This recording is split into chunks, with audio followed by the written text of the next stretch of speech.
Hey, everybody. Welcome to episode number 4 of the Albuquerque Narrative Gamers. Wow, look at us. Oh, actually, it's episode 171, but, let's not. We won't split hairs. It's, so weird, that whole idea of the first 10 podcasts are where you set your audience. Mm-hmm. But I'm wondering if that applies if you just sort of change your name. I don't think so. I don't think so. So I know last time we talked about we were going to do the Ravaged Coast Path to Glory, but events have conspired such that we are actually going to be doing a getting started with Warcrow from Corvus Belli with 100% additional content of Warcrow adventures from Corvus Belli. Mm-hmm.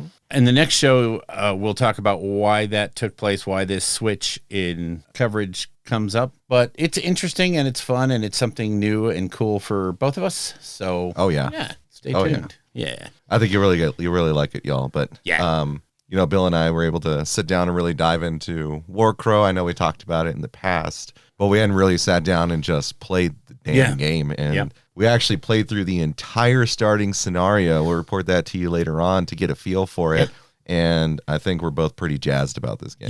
Yeah. We played through the campaign. Yeah. It was 3 games, and we knocked it out in learning it. We knocked it out in 4 hours. Yep. So, and, with me as the handicap to that, because I am Captain Slow Play, we all know that. And I was like super impressed that it was just that easy. Once we were on a roll, it was like, yeah, this is actually, there's some nuance to it. It's not simple, but it is certainly easy to get into. We'll get into that as we go. Oh yeah, for sure. Yeah. So, this is a really interesting direction for us. We're going to talk about what models are available, what factions are available, the usual getting started stuff with Warcrow. I think you all be really, really interested to hear just how quickly and easy it is to get into this game. Yeah. The rules are not complex. Once you figure out where certain things are in the rule book as opposed to the little starting scenario booklet that you get from the starter box, it becomes a lot clearer how to play the game. Clearer how to play the game. It really does. And once you grok it, once you figure out what their methodology was, we'll get to that when we do the thing. But and I don't want to say it's easy. It is easy to learn. There's a lot of nuance to it. There is a lot of hidden strategy and tactical decision making that you have to do. I do not think, and this is one of my bellwethers for whether or not I like a game, it's can you lose in list building? If you can lose building your list, I hate that game. I just really hate that game because it's just, what's the fun of that? It's just give me a spreadsheet. I'll work it. It'll be more fun. Yeah. So, and unfortunately, there's a lot of games at the end of the last edition of 40K. It was pretty much list building. Yep. Because the effect on the table was pretty much well defined. And luckily with the new edition, I think a lot of that is gone. They have really worked that internal balance so that most factions are good, are playable, but ho-hum. Yeah, there's always that power spike when the book's released, right? Yeah. And then they've been doing a really good job since it's all digital, right? To sort of work it down to where it is, more fair. Well, yeah, and we'll get to it here in a little bit, but with the big new drop, it's very interesting in the 40K sphere. Oh yeah. So you want to talk to us about glass tables? I don't know if you want to mention it, but well, it kind of goes to why my hobby wasn't very extensive this time around. Considering I've been gone for 3 weeks. But last Saturday, I found out that glass tabletops can just break suddenly. Oh, God. At least that's what the ER doctor told me. And I found out physically because I, set a pretty heavy piece of crystal on top of a glass tabletop, and it just broke. And a 2 foot by 1 foot shard chunk of the table fell into the top of my foot, and I lost a lot of blood. Yeah. But I was able to get stitched up and recover. I'm still gimpy, hobbling around on my foot. But it was that was a weird day. We should probably rename this to the Limper Show. Or the Gimps. Right, yeah. So Bill and I both have foot issues. So yeah. Although I gotta say mine's done. I'm pretty happy with how that turned out. So yeah, I was hoping for the bionic foot, but they wouldn't do it. I know. They just stitched me up. God dang it. I just When are we going to get bionics, people? When? I was promised jet cars and bionics by now. Come on. The flesh is weak. Yes. Hey, wait a minute. We should play Iron. No, anyway. So let's move on to some news and stuff from around the world. The world has gotten even stranger than you already know. At this point, I doubt anything would surprise me. $10 says you're wrong. Okay, so in the world of new things coming out, Games Workshop have dropped the, what do you want to say, the early 2025, the spring, winter, whatever they call it now, the data slate for 40K with all of the changes, the adjustments, the nerfs, all of those things. And they did it just barely in time for Adepticon. I personally don't know if those rules are going to be in use at Adepticon or not, but I think it was probably dropped outside the range that these rule changes will go into effect. A lot of changes. The guard got, their hellishly inflated formation got brought in line with everything else in the game, so that won't be a distraction. A lot of other things, like some of the Slanesh stuff, got adjusted. Yeah. A lot of little tweaks here and there across the game system. Just, obviously they want to try to make sure that Adepticon is fun and competitive, and it isn't just a runaway for the newest faction on the block. I know Sisters of Battle got a well-needed bump. So after the nerf that they got a little bit of it back. So, it's, as long as everybody's playable, which honestly I believe at this point in time, everything is playable. Yeah. So good on them for making sure they got it out as quickly as they could. Yesterday was the drop or the pre-order window for the Tribes of the Ash Waste for Necromunda. Yeah, they're really pushing the Ash Waste. I'm telling you, and I was listening just this morning to Ash's breakdown of the book, and it's a really, it's that whole Forge World smart approach to a book, in that they have taken all the miscellaneous little tidbits that are interspersed throughout all the different things that they've released recently and folded them into this book. All the rules are there. All the lore is there. All of the questions and answers are there. So when you rock up to your Necromunda game, you need the core rule book and your Ash Waste book, and you've got what you need. You don't need 6 books. So thank goodness. That was like the curse of older Necromunda, is that you had to buy every single freaking book, right? But when they re-released that core book and like took all those things that came out in the various house books and all that and just like compiled it. Yep. So that way you have like the core concepts there, right? Things that are like universal. It made it a lot easier. And that was, the thing is, I remember first started playing Necromunda, right?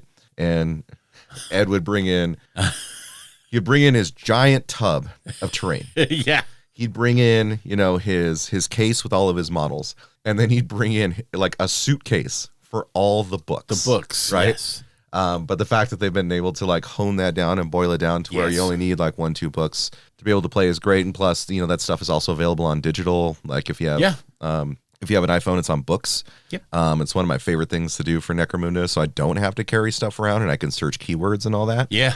So handy. Necromunda is much more accessible now, and they just keep hitting that over and over, and I'm very happy with it. Yep, me too. I just, every time they do stuff like this, it just makes me think that there are people there that actually game the game at the level that everybody else does, and they get it. They get what a pain in the butt it was, and they're not going to let it do that again. Yeah. So good job. Good on them. So I want to have a thought exercise here.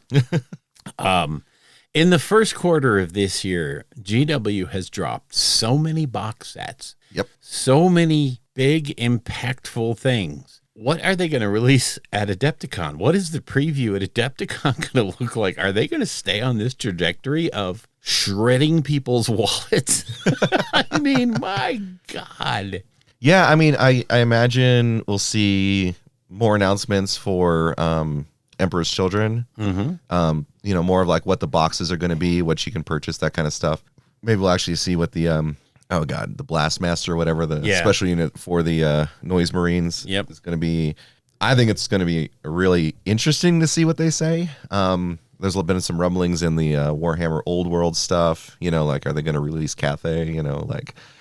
I'm I don't know.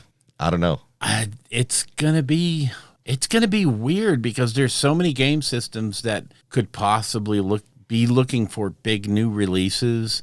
It's almost Kill Team is kind of due for. I mean, I know they just announced the new box set, which is really weird.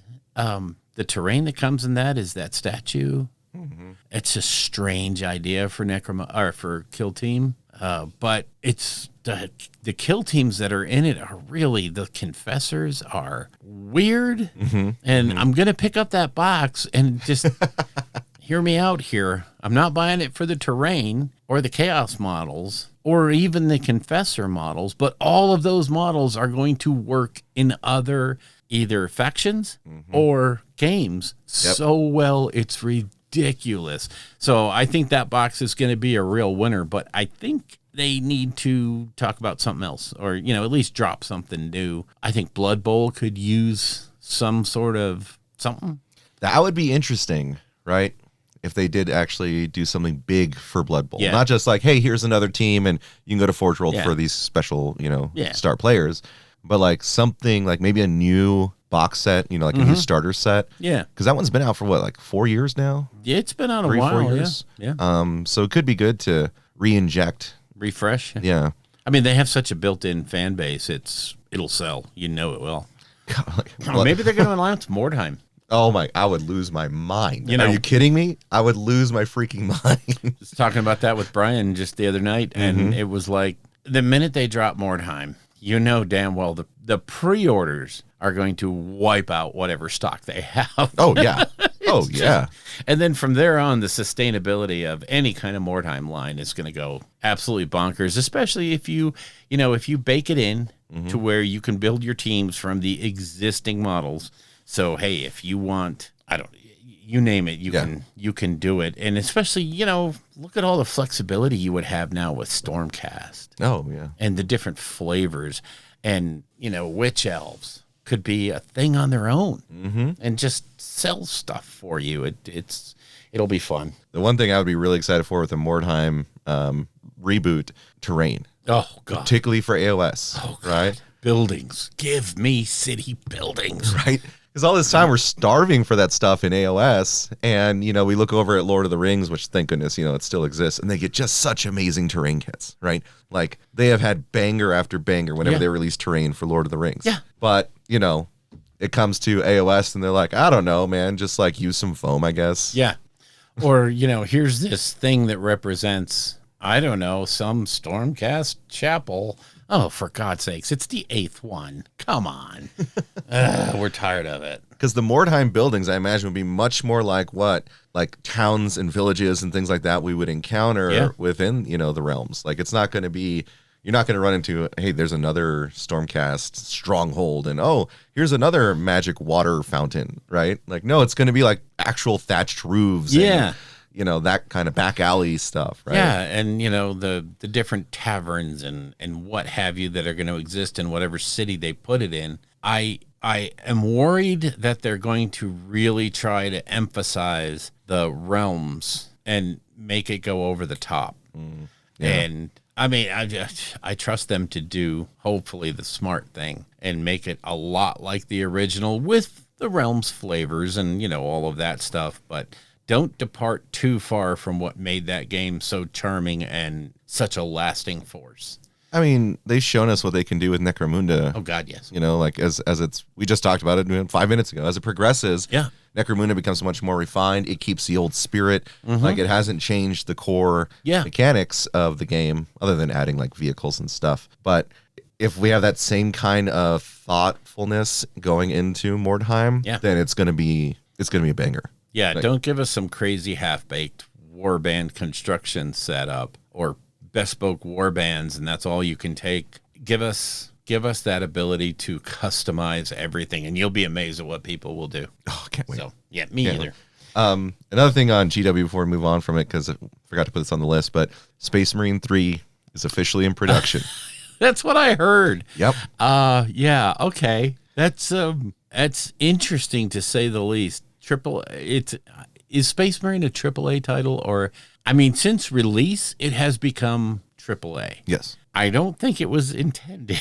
I think it was more like a AA release kind of thing, and then it just exploded. Well, that's the old one is like, what, 15 years old or something? It's like super old, the original, right? Original, yeah. And it was great, and no one played it. Right. It was only like when you later on found out about it, you go back and play, and you're like, this is a really good game. Yeah. And I felt like this one was so short, you know, that Yes. they're kind of like, okay, let's put a good amount of effort into it, but we can't make it too big, you know, just in case it's not going to be a hit. Yeah. And then it freaking exploded. It just went nuts. So I'm hoping the next one has much more campaign, right, and story. Yeah. I'm hoping that we can have like Sisters of Battle and not just, you know, Ultramar running around. Yeah. I like Titus, don't get me wrong. Yeah. But it would be fantastic if they had, you know, they could bring in some of those other elements. You know? Tie in all the stuff that you've alluded to, bring it in, and just let people go crazy. That game hit at a perfect time for a game like that was unabashedly, we don't do heavy duty narrative, we don't do heavy duty exposition. This isn't a role playing action kind of. Go out there, arm yourself up, and just kill stuff until you can't kill no more. And it was just very unabashedly a game about playing and having fun at a time when so many releases were coming out that were getting panned for what they did and the choices they made. It just hit, and it was great. And I'm telling you, you know, they did a show, Ash did a show about, you know, what was the impact of Space Marine 2 on hobby stores. And the guy that runs, you know, Lords of War was like, it's crazy. Everybody came in to buy that set. Yep. Everybody. I couldn't, you can't keep them in. And when they're out, people are just buying generic Space Marines to do the same thing. Yep. And so, you know, if you get 100 people in and 10 of them stick around in the hobby, that's a big win. That's a crazy big win for GW. Yeah. So, yeah, I love it. And the community as a whole. So. Oh, yeah. No, this is great. It's really helped out the LGSs and driven up, you know, interest in it. And, you know, we've got the official, like, Henry Cavill and Amazon are a go on the Warhammer project. Are they, though? Is it not going to stop again? Hey, it said they came to terms on it, right? Yep. So I'm looking for it. It's just everything keeps exploding at just the right intervals right now, and people are being brought into the hobby. Granted, you know, it's more pointed towards Warhammer, but you know, that's why you have folks like us to talk about other games that might interest you too, if you know you're interested in that, but maybe not quite your thing. But there's a niche for everybody in this hobby, right? So, all right, let's move off of GW stuff. Announcement, this is not news to anybody, but the Halo Flashpoint Wave 2 stuff is shipping in 4 days. On the 20th of March is when Wave 2 ships. So whole bunch of new Spartan models. If your love for Halo is such that you must have them all, well, Wave 2 is coming. The initial release box is just bonkers. Amazingly good stuff. Yeah, so definitely mark your calendars. The 20th is that release. By the time you're hearing this, they'll be on the street. Yeah. You know, your FLGS should probably be either getting them in or at least able to get them for you. So good times for Halo Flashpoint, which incidentally, if you haven't played it, give it a shot. Do a test game, a demo game somewhere. It's just flat out fun. It is not the game that is going to be, you know, taking over 40K because the depth is so no. You play it to have fun, just like the video game. So in the world of Marvel Crisis Protocol, oh my gosh, after hearing nothing for so long, the hits just keep coming. Of course, you know, we talked a little bit about this on the last After Dark, but the affiliation lists have all been changed. Hellfire Club now has an actual affiliation list, and boy, is it mediocre. Wow, it's really, I mean, they nerfed Hellfire Club hard, which a lot of people will say is not that bad of a thing because they were being able to cherry pick anything in the game and put it into your team with all the benefits. It was a little strong. So, but now it's not. Well, you know, it's going to be a different play style now. And having to meet the affiliation requirements means you're going to have to take and look at new tactics. You know, yes, you can still put some of the big bads in there, but they're not going to be supported by all the other big bads. So the War of Kings box is out. That's the one that has Gladiator and the new Crisis cards in it. So it's FLGS time. Get down there, buy your new box. They previewed the Midnight Suns pack. That's going to be not just awful cool, but it's going to be a great intro, for people that want to get into MCP with a different affiliation and a different play style than just, I'm Iron Man, I smack you in the face, know. Midnight Suns was my first affiliation. Yeah. I like they're doing the affiliation packs now because, we remember the days when you had to buy like boxes that had characters you did not want for your faction. Yes. So you're like, cool, I guess I've got this extra character now. But I really just needed, my Blade and my Moon Knight and my... And so that was the thing, is like it's kind of expensive over time in that sense, and then bringing it together with affiliation packs, and then you can target buy everything else, has made it so much more accessible.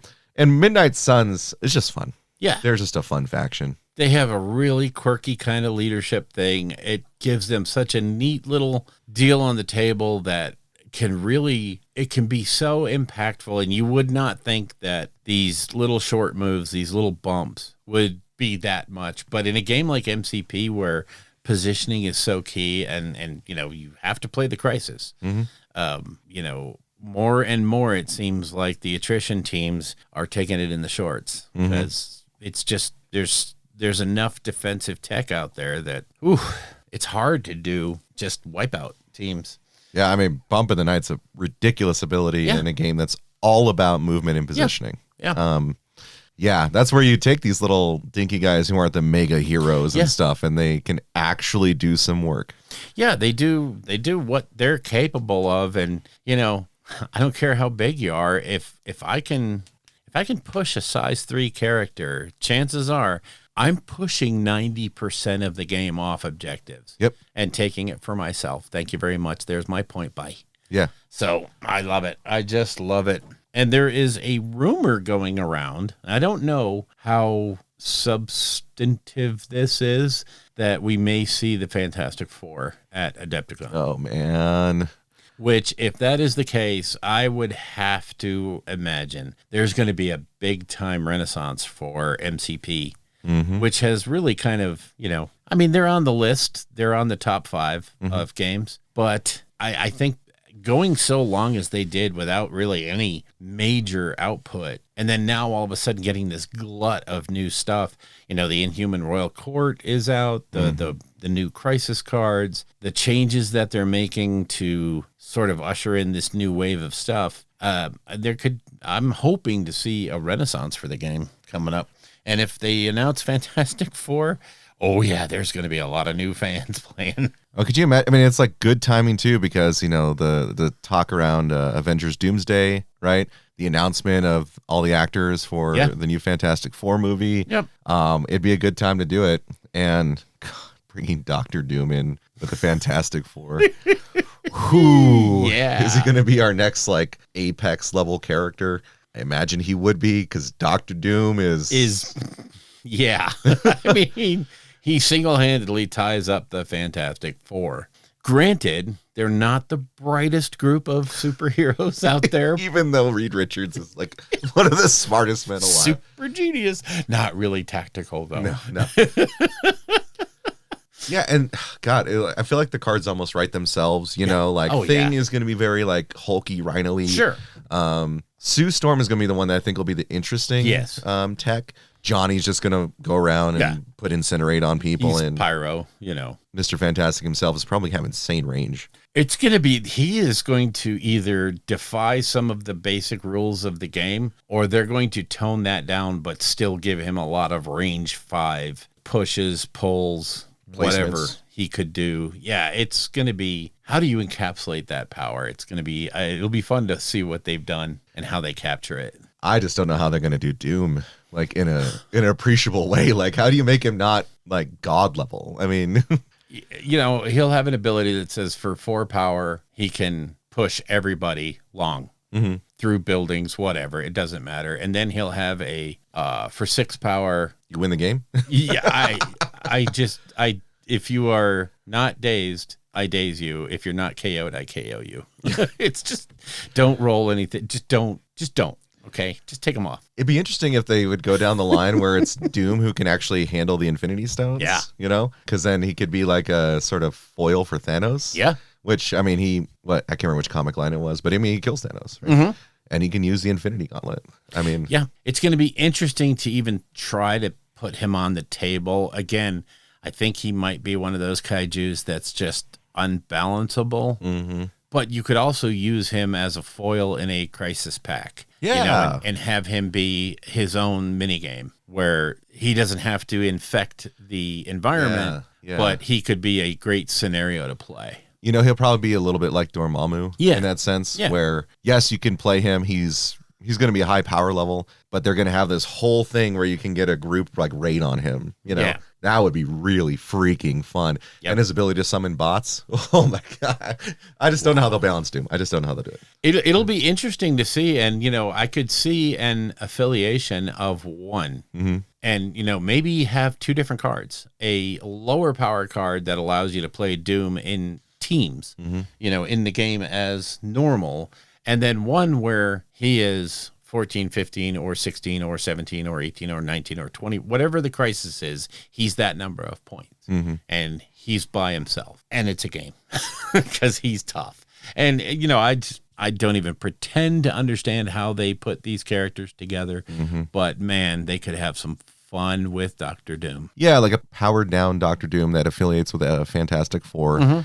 And then, you know, if you did the Army of One, he could summon his robots. Yeah. Right? Like that kind of a thing. Yeah, just have thralls coming left and right. Yep. Just having a blast. And At the beginning of his activation, place a Doombot. yeah, everywhere. One in each quarter of the table. Oh, God. Go to hell, you bastard. All right, enough riffing on Fantastic Four, right? Enough. So let's move on. Let's take a break, and then we'll do hobby progress. Sounds good. All right. You see, for my part, I look upon a promise as binding. Promise was never occurred to me. I command the king's ship, not a private yacht. Same opinion. We do not have time for your damned hobbies, sir. So, hobby progress. Mine was a lot of Warcrow. Yeah. A lot of Warcrow. There's been a lot of Warcrow going around here. Yes, there's been a lot. In that vein, I built the hegemony bulwarks. Interesting story about those. Definitely leave the shields off until they're painted. Yeah. Because, man, those shields are big, and you don't want to do that. I also built the Winds of the North expansion, or Beyond Winds of the North expansion box to give us a little flexibility in units. So, and I am currently building the arquebusiers, the ranged guys. I painted some of the hegemony so that we could have painted models. Not quite done yet, but, you know, they're presentable. More done than mine. Well, they're, you know, they need a lot of work.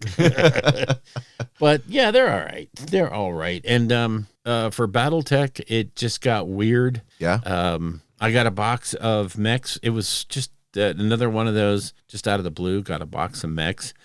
And inside it just said, "Prime, please." So I just, you know, one afternoon I just got the airbrush fired up, primed them all. It was black. And then I thought, you know, I better email him and find out, did he want black or white? And turns out he wanted gray. Okay, well, do him again. You know, this is what you get for jumping ahead. Yeah. And without asking the question. So those are all done and shipped. And currently working on, I am going through the fusion ops, the reactor fusion, to generate a couple of different lists for Magistry of Canopus. Okay. And trying to get time and theme appropriate mechs. And I want to have like 3 lances, and then I'm going to get those all done up in that faded green. Not faded green, but the, what do you want to call it? The blended green paint scheme. Because I just got in I got the decals in, so I'm ready to start mass producing Magistry. But, you know, I want to do it in lances so that I have a decent grasp of what I'm going to be doing. I want to have a scout lance. I want to have an assault. Okay. Probably a cavalry. And, you know, I'll build it out from there. But right now I just have to knuckle down and start and get a process down for how I'm going to do that faded green. Yeah. And, you know, it's going to be easy with the airbrush. That's going to be relatively easy. And I hate to say it, but I'm going to do oil washes on it. Oh, okay. I gotta try it. It's yeah. I I have done oil washes in the past, and I've never been, wow, that is so much better than any other, acrylic washes. It's just so much better. And I think what I've been doing, when you go into it with that mindset of, I don't think this is going to be better, then chances are you're going to self-fulfill your own prophecy. Yeah. So this time I'm going to try to do it with an open mind and examine what is this doing for me that acrylic washes don't do. Yeah. So yeah, that's pretty much the plan. That's all I'm going to do. And that's where I'm at. Honestly, that was it. I just had so much stuff going the 2 weeks prior that it was absolutely nuts. It was 12-hour days every day. It was nuts. Yeah. Oh yeah. I know that feel. Yep. So what about you? On my side of things, like I said earlier in the show, I took a table to the foot. So I wasn't in a position where I could really hobby very well. Physically.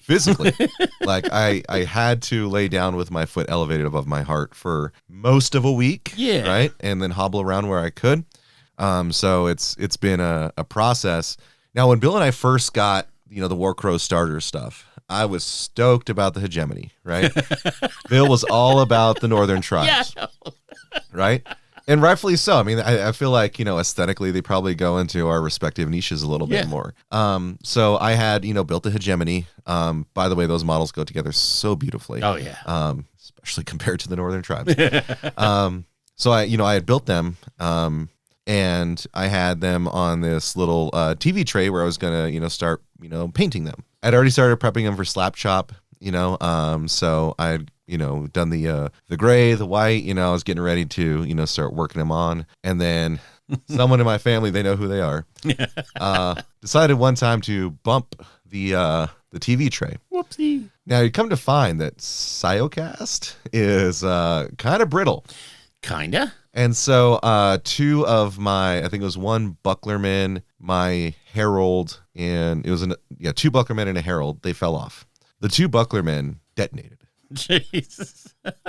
Like, I was like, I don't even know how they broke that way. Yeah.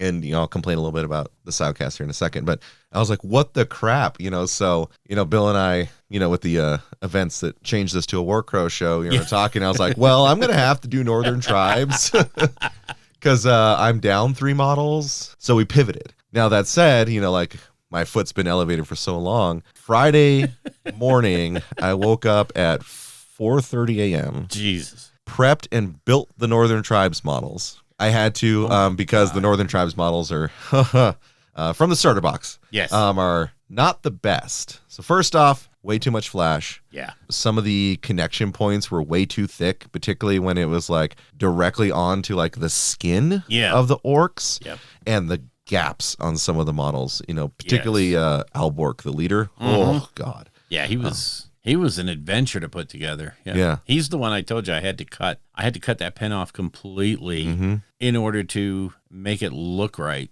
Yeah, it's wild what you have to do for him, so I had to, I got a toothpick and some liquid green stuff, right? And I just very carefully put it in there until I could fill all those gaps until then I had to let that dry, primed them, and then I was up till 2:30 painting, woke up at 6 a.m. and was late to meeting Bill yesterday for our games we'll talk about because I was just trying to get as much paint on them as I could. So I didn't have basing done. So when you see the photographs, please forgive me. But I also haven't painted since I painted Infinity. Wow. Okay. Yeah. So it's been a while since I actually sat down with the paintbrush. But I mean, it was fun overall. I mean, I just, thank the gods above for speed paints. Oh man. Yeah. Like I am such a big fan of the speed paints. Like Army Painter blows it out of the water. I prefer them over contrast. Yes. Particularly because contrast just has that like weird surface tension issue. Yeah. Where you're like, okay, I've got coverage, but then it pulls back just that little bit. So you go back and look at your model like, why is there primer exposed? Yeah. The speed paints were beautiful. And it was just, I just grabbed what speed paints I had. So I'll tell you right now, the color combinations I used were pretty goofy, but they ended up looking pretty good once I hit the strong tone on top. Yeah. So their hair was the, Princess Pink. Yeah. Their skin was the pastel seafoam color. Yep.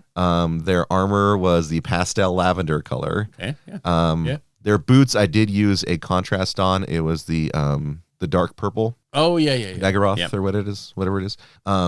yeah, so that dark purple for their boots, and then army painter light gray for the stones they were standing on. Yeah. I did use the deep wood speed paint for any of the wooden items, and the pallid bone for any bone items. Yep. And it was just literally just speed painting as fast as I could. And what I was very thankful for is that like the strong tone that comes from Army Painter is just such an amazing wash. It is such a great all over wash. Yeah. It just makes you go, oh, that's what they should have looked like. Yeah. Yeah. Oh, and I used the silver speed paint for the weapons. Oh, yeah. Their metallic speed paints just blow my mind. Yeah.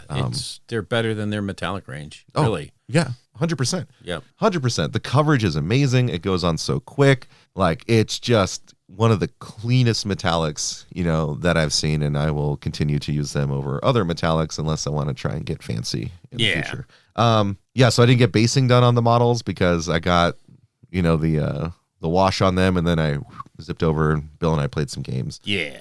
Battletech side of things, I did get my Alpha Strike box. Nice. So God, it was so difficult to put those models together, but I was able to do it, you know. Took a while, I bet. Yeah, 13 mechs, you know, it takes a lot. Pull them out of the plastic, set them down. Which is something I'll be doing for my Warcrow army. Yeah. Pretty soon here. Yeah. So I got those primed up, and then I built all the cardboard terrain. Yeah. You know, so otherwise I've been restricted from really being in a position where I could hobby. Yeah. So I play a lot of video games, so we'll talk about after dark. Yeah. But that is my hobby progress. I do want to say that I tried to use the Turbo Dork, you know, because the Hegemony guys are Black Legion. They're called the Black Legion. Mm-hmm. Huh. Where'd that come from? Anyway. And I tried to use that, what is it? It's the Turbo Dork, really dark metallic. I think it's black ice or something ice. Mm. And maybe I just did it too quickly or anything. I was doing multiple coats over a glossy black undercoat, and I don't see any kind of color shifting in it. Mm-hmm. It's a nice metallic, but I don't think I'm going to continue with that, especially since I decided I want my Black Legion to be bluer. Mm-hmm. So I'm actually going more towards I think, is it Beowulf blue or something from the speed paint range. Yep. That's what I ended up doing, the Hetman / Drago in. And I'm liking it a lot better. To me, it just captures more of, it's so hard to do blacks because it's either too black or it's not black enough. Yeah. And it's just such a weird main color to have on your models. Mm-hmm. So I'm looking forward to switching them over to a bluer sort of black. It was fun playing with the Turbo Dorks. It was, you know, it did go on, you know, once you thin it. I love the way on the label itself, it tells you, okay, if you're doing this, thin it like this, you know, boom, 4 drops paint, 2 drops of thinner. And, you know, I was like, that's really handy to have right on the bottle. Thank you, Turbo Dork. I like you. So, yeah, that was kind of nice, but I didn't quite get the effect I wanted, but they look all right. It's black metal. Do you think it would look a little bit better over like a lighter color, like a gray or something? Do you think that would get what you're looking for? Right there on the label, it tells you to do it over black. So okay. I don't think it would really capture over gray. Okay. I don't think it's those the Turbo Dark color shifters are so, when they work, they pop like nuts. They're crazy cool. Yeah. When they don't, it's indifferent. And honestly, the blacks are, you're not going to see a lot of contrast or a lot of color shifting in a black coat. Mm-hmm. So I might be looking for more than it's actually able to provide. Gotcha. But I'm going to paint some in the next week or so. I'm going to try to paint the back of some spoons, some plastic spoons, and see if I can get different effects, you know, as on the label, if it's me applying it wrong, which it very well could be. So I don't know. I thought your models look amazing. I like them. Yeah, they look great. And I think that, you know, as we progress forward, you know, I'm going to be somewhat leaving the tribes behind due to a revelation that Bill and I had yesterday. Yeah. But I think that does it for the hobby aspect. But it does. As Bill and I said, we got some games in yesterday. Yes, 3 of them. Well, were they games? I mean, were they games? I got so thoroughly thrashed. Oh, my God. Wow. What a beatdown.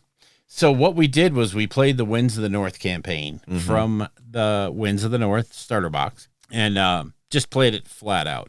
There's 3 scenarios, and the way they work it is they introduce new rule mechanics into each of the new scenarios, brings in more of the rules. So the very first scenario is just understand movement and combat. That's it. You're just going to walk forward and beat each other up. And I took a beating. Oh my God, did I take a beating. Fun fact, don't let orcs charge you. Yeah. Just whatever you do, don't let and you were playing at that point, you were playing a man down. Yeah. Because you were playing with only 3 hunters. Oh God. Yeah, that was the funny part because I don't think I would have demoralized.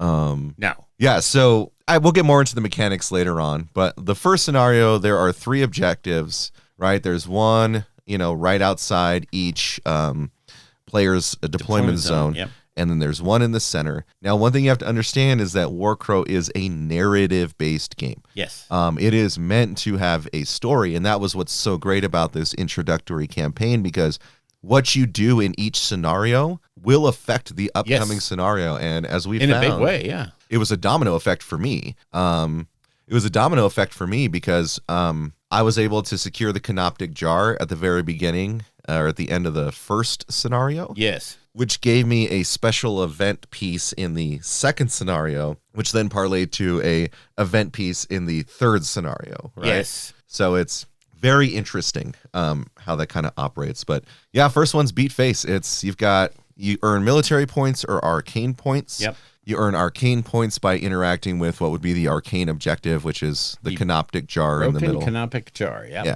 So it's really a scrum in the middle, and it's just run at each other and hit each other. And the difference between the starter warbands are that the Gemini's supposed to be much more defensive. Yeah. And the orcs are very much more offensive. In fact, when you're defending with your basic hunter unit, if they roll a full shield, because we talked about there's bespoke dice, your defensive ones have shields, right? And they can either be filled in or not. Yeah. Every time you get a filled in shield, you do an attack back. Yeah. Right? So it was times where it was like, okay, I block all 3 of the damage that you do to me, and I do 3 back. And it's like, okay, cool.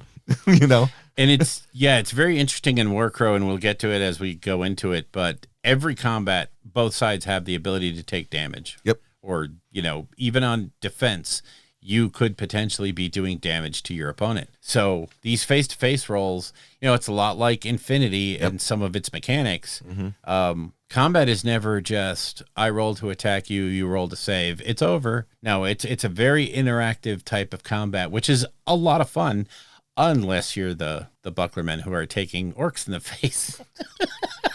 Oh, my God. Oh, hey, well, you got to give it to them. We'll talk about the third scenario and what they were able to pull off. Oh my gosh! But so what was the score at the end of the first round? Actually, honestly, it was 1-0 because we didn't get military points. We each held one of the objectives. Yeah. So that was an overall 0, and you got the 1 arcane point for the Canoptic Jar, which I was sad about because I wanted that. But then the worm turned when we got into scenario 2, which is the Mirror of the Wastelands. This is where, oh my God, I did some really dumb stuff. I did not play the strengths of the hegemony at all. I bundled the war surgeon, who is the medical guy, into the bucklerman, which took away some of his ability to do broader scale healing. Correct. And limited to just the bucklerman that he was with, which was a mistake. And then I deployed them terribly. I should not have. Learning from the first game and seeing how they did not match up to the hunters, I should not have asked them to do it again and do it better. It's like, this is not a do better kind of a thing. This should have been a little bit more tactical, and I didn't. Oops. Well, to be fair, so in this scenario, you have this lake in the middle of the board. Stupid lake. It's so awesome when we get there in a second. Then you have 2 objectives. One is an arcane objective, and the other is a military objective. Yep. So the arcane objective, since I broke the Canoptic Jar, I got the copper key. which means I could go over to the arcane objective and use the key to automatically obtain the event piece for the next scenario. And so this is the first time we get casters. Yeah. So Bill and I both deploy our casters to sprint over there. Sprint to the thing. And I'm faster than you and still lost. Oh my God. Well, there's a reason why. Yeah. So in this game, when you do have your combats, the prevailing unit or the prevailing player gets to decide whether the unit that lost that combat is either pushed or remains there. Yeah. If you push them, you can pursue them with the unit so you can keep tagging them. That's most to push off objectives, right? Yeah. So, you're what Fire Herald? He's the Frostfire Herald. Frostfire Herald. He runs up there, he casts his spell, completely whiffs the attack roll. He succeeds in casting the spell. Yeah. And then completely whiffs the attack roll. He rolled 0 successes on the attack roll. And I was just like, oh my Lord, what the hell? Ugh. And so my caster's the Evoker, right? Which is the crazy orc witch who's frankly mostly naked. And so, we both get into position, Bill fires off the spell. It just goes around her. And so I'm like, I'm playing orcs. So it was so funny. I was like, I guess I'll just play like an orc. Well, guess what? The Evoker can actually fight. Yeah, she is beefy. So the Evoker runs over and just punches the Herald in the face. And he's like, wait a minute. This is supposed to be about spells. So, oh, God. Hit the Evoker. I push the Evoker back, which means the Evoker no longer contests the arcane objective. Yep. So then when I get to my next activation, I stress her in order to unlock it, and I get the toy. What was the toy? The copper key. Copper key. Yeah. Hilarious. Right? Oh. Hilarious. So then my Frostfire Herald is running for his life because he doesn't want to run into that woman again. Oh my God. Anyway, he just runs only to find out that he's running to the lake side because why not? Lakeside retreat, maybe, get a tent going, get an umbrella out there, get an easy chair, recover some wounds. Yeah. Oh no, the lake is alive. So one of the cool things in this game is you have this dial, right? That goes up to 10. The round tracker, yeah. And so because, it could be up to 5 turns per round, right? And a turn is, you go, I go, depending on who has initiative. Now, throughout that process, you'll have events that trigger, depending on what's happening in the scenario. Yeah. So one of the things that triggered in this scenario is that the lake becomes alive, and it has like eldritch hands reaching out from it, and it's got this everything's measured in strides, by the way, so apologize for that term. We'll explain that in a minute. We'll get it. Yeah. But it's a 30 stride ranged attack that does weird damage, and it can push things and put so much more status effects on people. Yes. And how would happen is that when you get to the triggering turn, turn in the round, what happens is that the active player activates a unit, then the other player activates a unit, then the event triggers. Yes. And what was cool in this, we'll talk a little bit about the monster in the third scenario, but there is a table that you roll on, which says this is what happens, right? It'll attack, the nearest high commander, which is like your leader. It attacks the nearest caster, right? Spellcaster.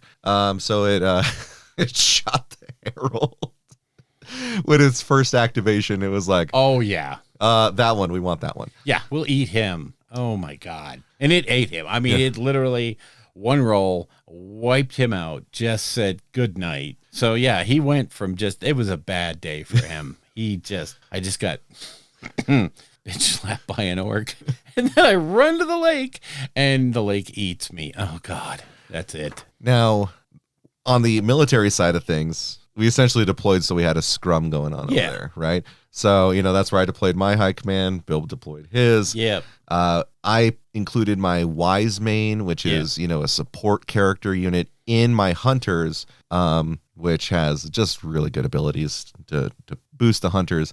But we just slugged it out over there until I don't think I fully killed the Bucklermen. I just pushed them back. Yeah. And then this is where the fun is. When the lake's alive, it's a creature. You can kill it. You can kill it. And there's actually, you get points for killing it. Yeah.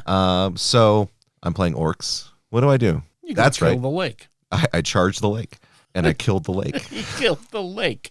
The lake of the monster lake. But, it's just the idea that, okay, you have to go kill the lake now. Okay, I will. Oh, Lord. Yep. Hilariously fun scenario. And it was right here during this scenario that I started, and we'll talk about this more in the thing, but it started to dawn on me how incredibly effective this event system was going to be to do things like, and we'll get into this when we do the getting started, but a slow grow league that is going to be based on the events in game. Oh, yeah. And all of these little mechanics that you can use this event tracker and this system, the round tracker, all of these narrative scenarios you can put together. And it's always been when you're making a narrative scenario for a miniatures game, there's always that trepidation about, if I put this really cool A monster, B mechanic, C piece of terrain that does stuff. Yeah. If you put that into the game, you always have this opportunity where that thing is either going to become the sole focus of the scenario and you lose the flavor of winning the game, or it just becomes an afterthought that you just handle. It's a thing that happened on the board. Yeah. And whereas this was absolutely a perfect system, a great system for introducing those elements without making the scenario unbalanced towards either side. Yeah. It was just this awesome, and I'll say it, MacGuffin, that became an incredibly fun thing to have in the scenario. That, okay, so it killed the Frostfire, no big deal. He was dead anyway. It's not like he was going to last that long. If he hadn't died to that, the Evoker was going to come and either spell him or punch him again. He was going to go down. This just made it so much more thematic. Yeah. And so much more, this world is a pain in the butt, so...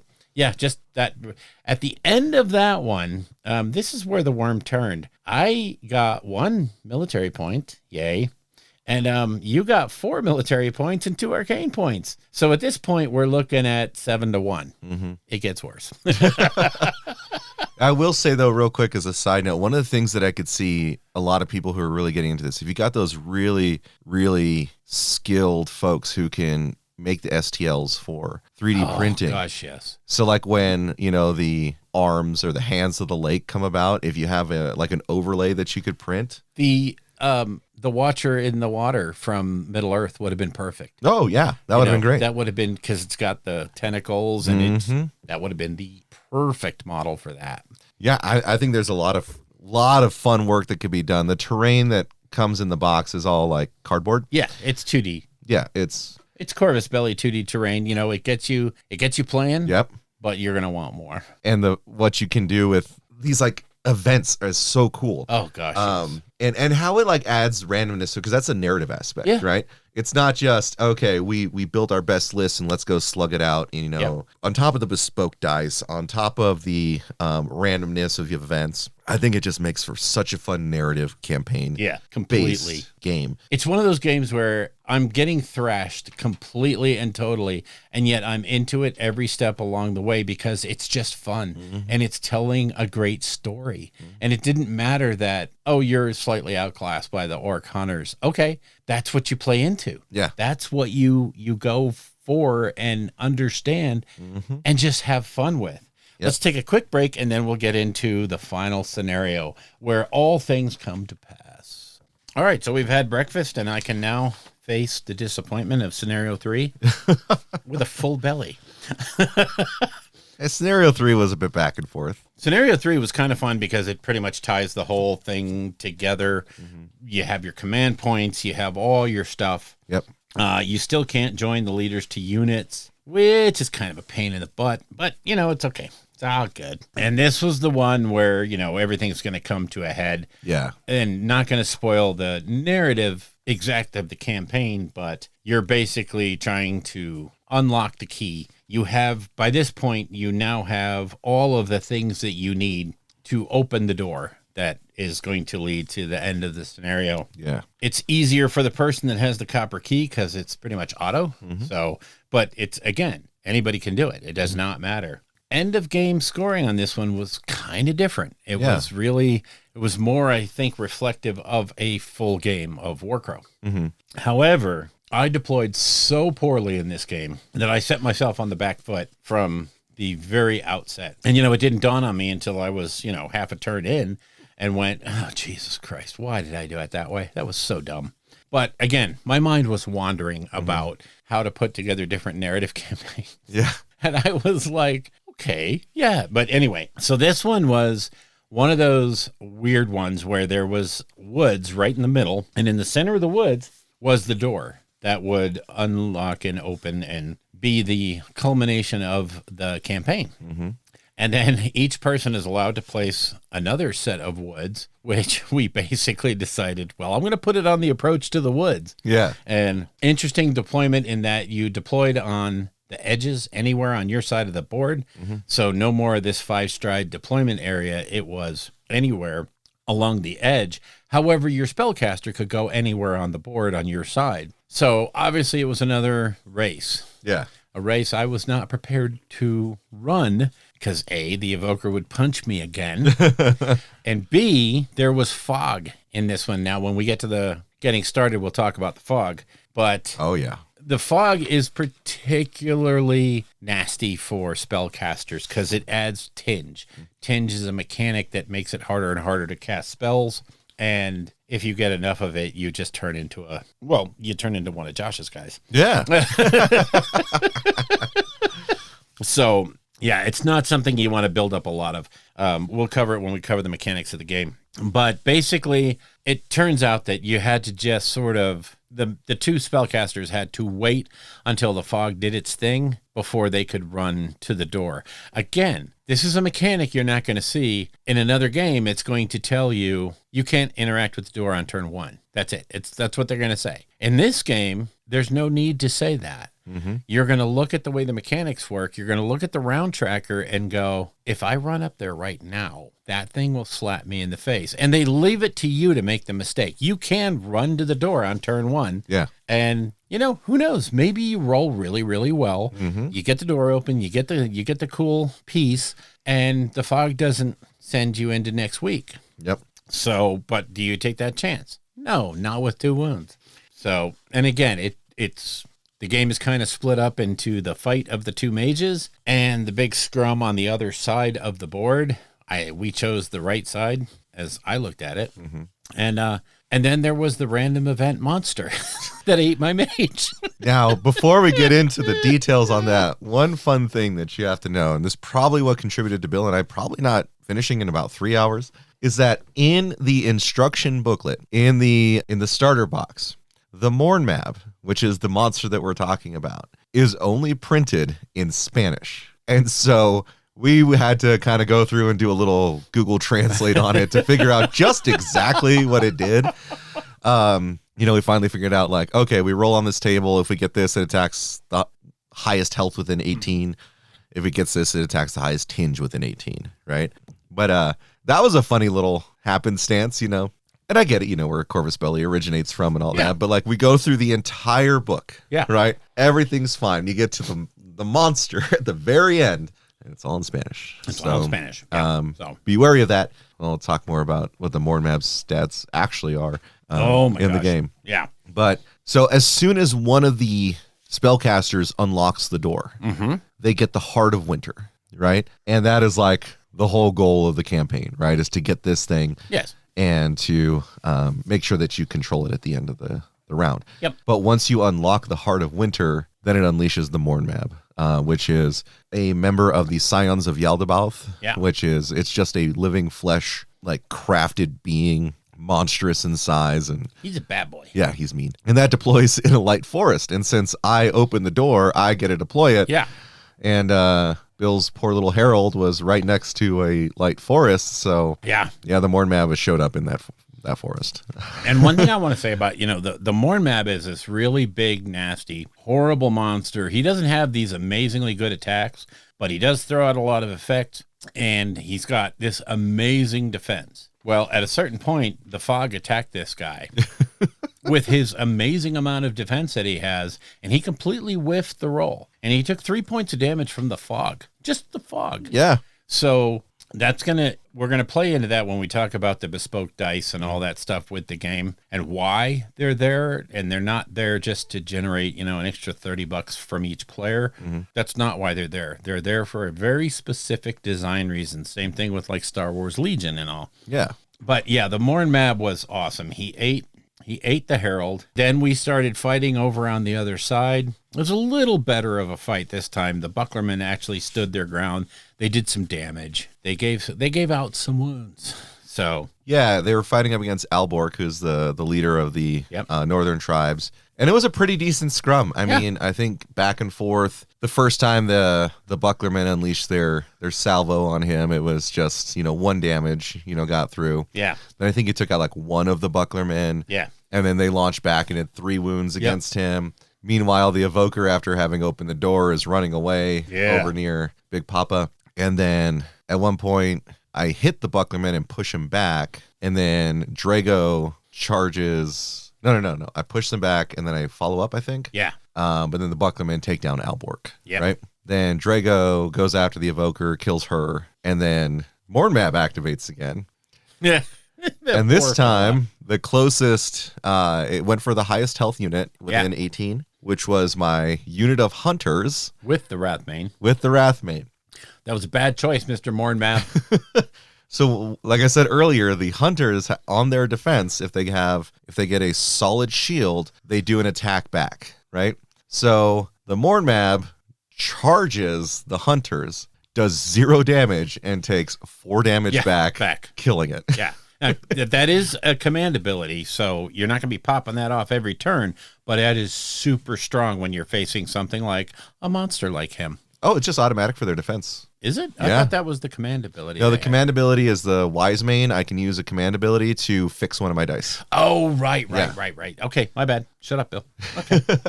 Until you've played until you've played the faction, you should shut up. Okay, well, actually. So, like, that's the thing is, like, I'm playing orcs. I go kill the monster, right? Yeah. I didn't think the monster would break itself against my own unit. To me, though, that's one of the most fun parts of the game is that it's a typical Corvus Belli kind of a game. Mm-hmm. Combat isn't one-sided. It's not I roll all the dice, you roll to see if you don't die.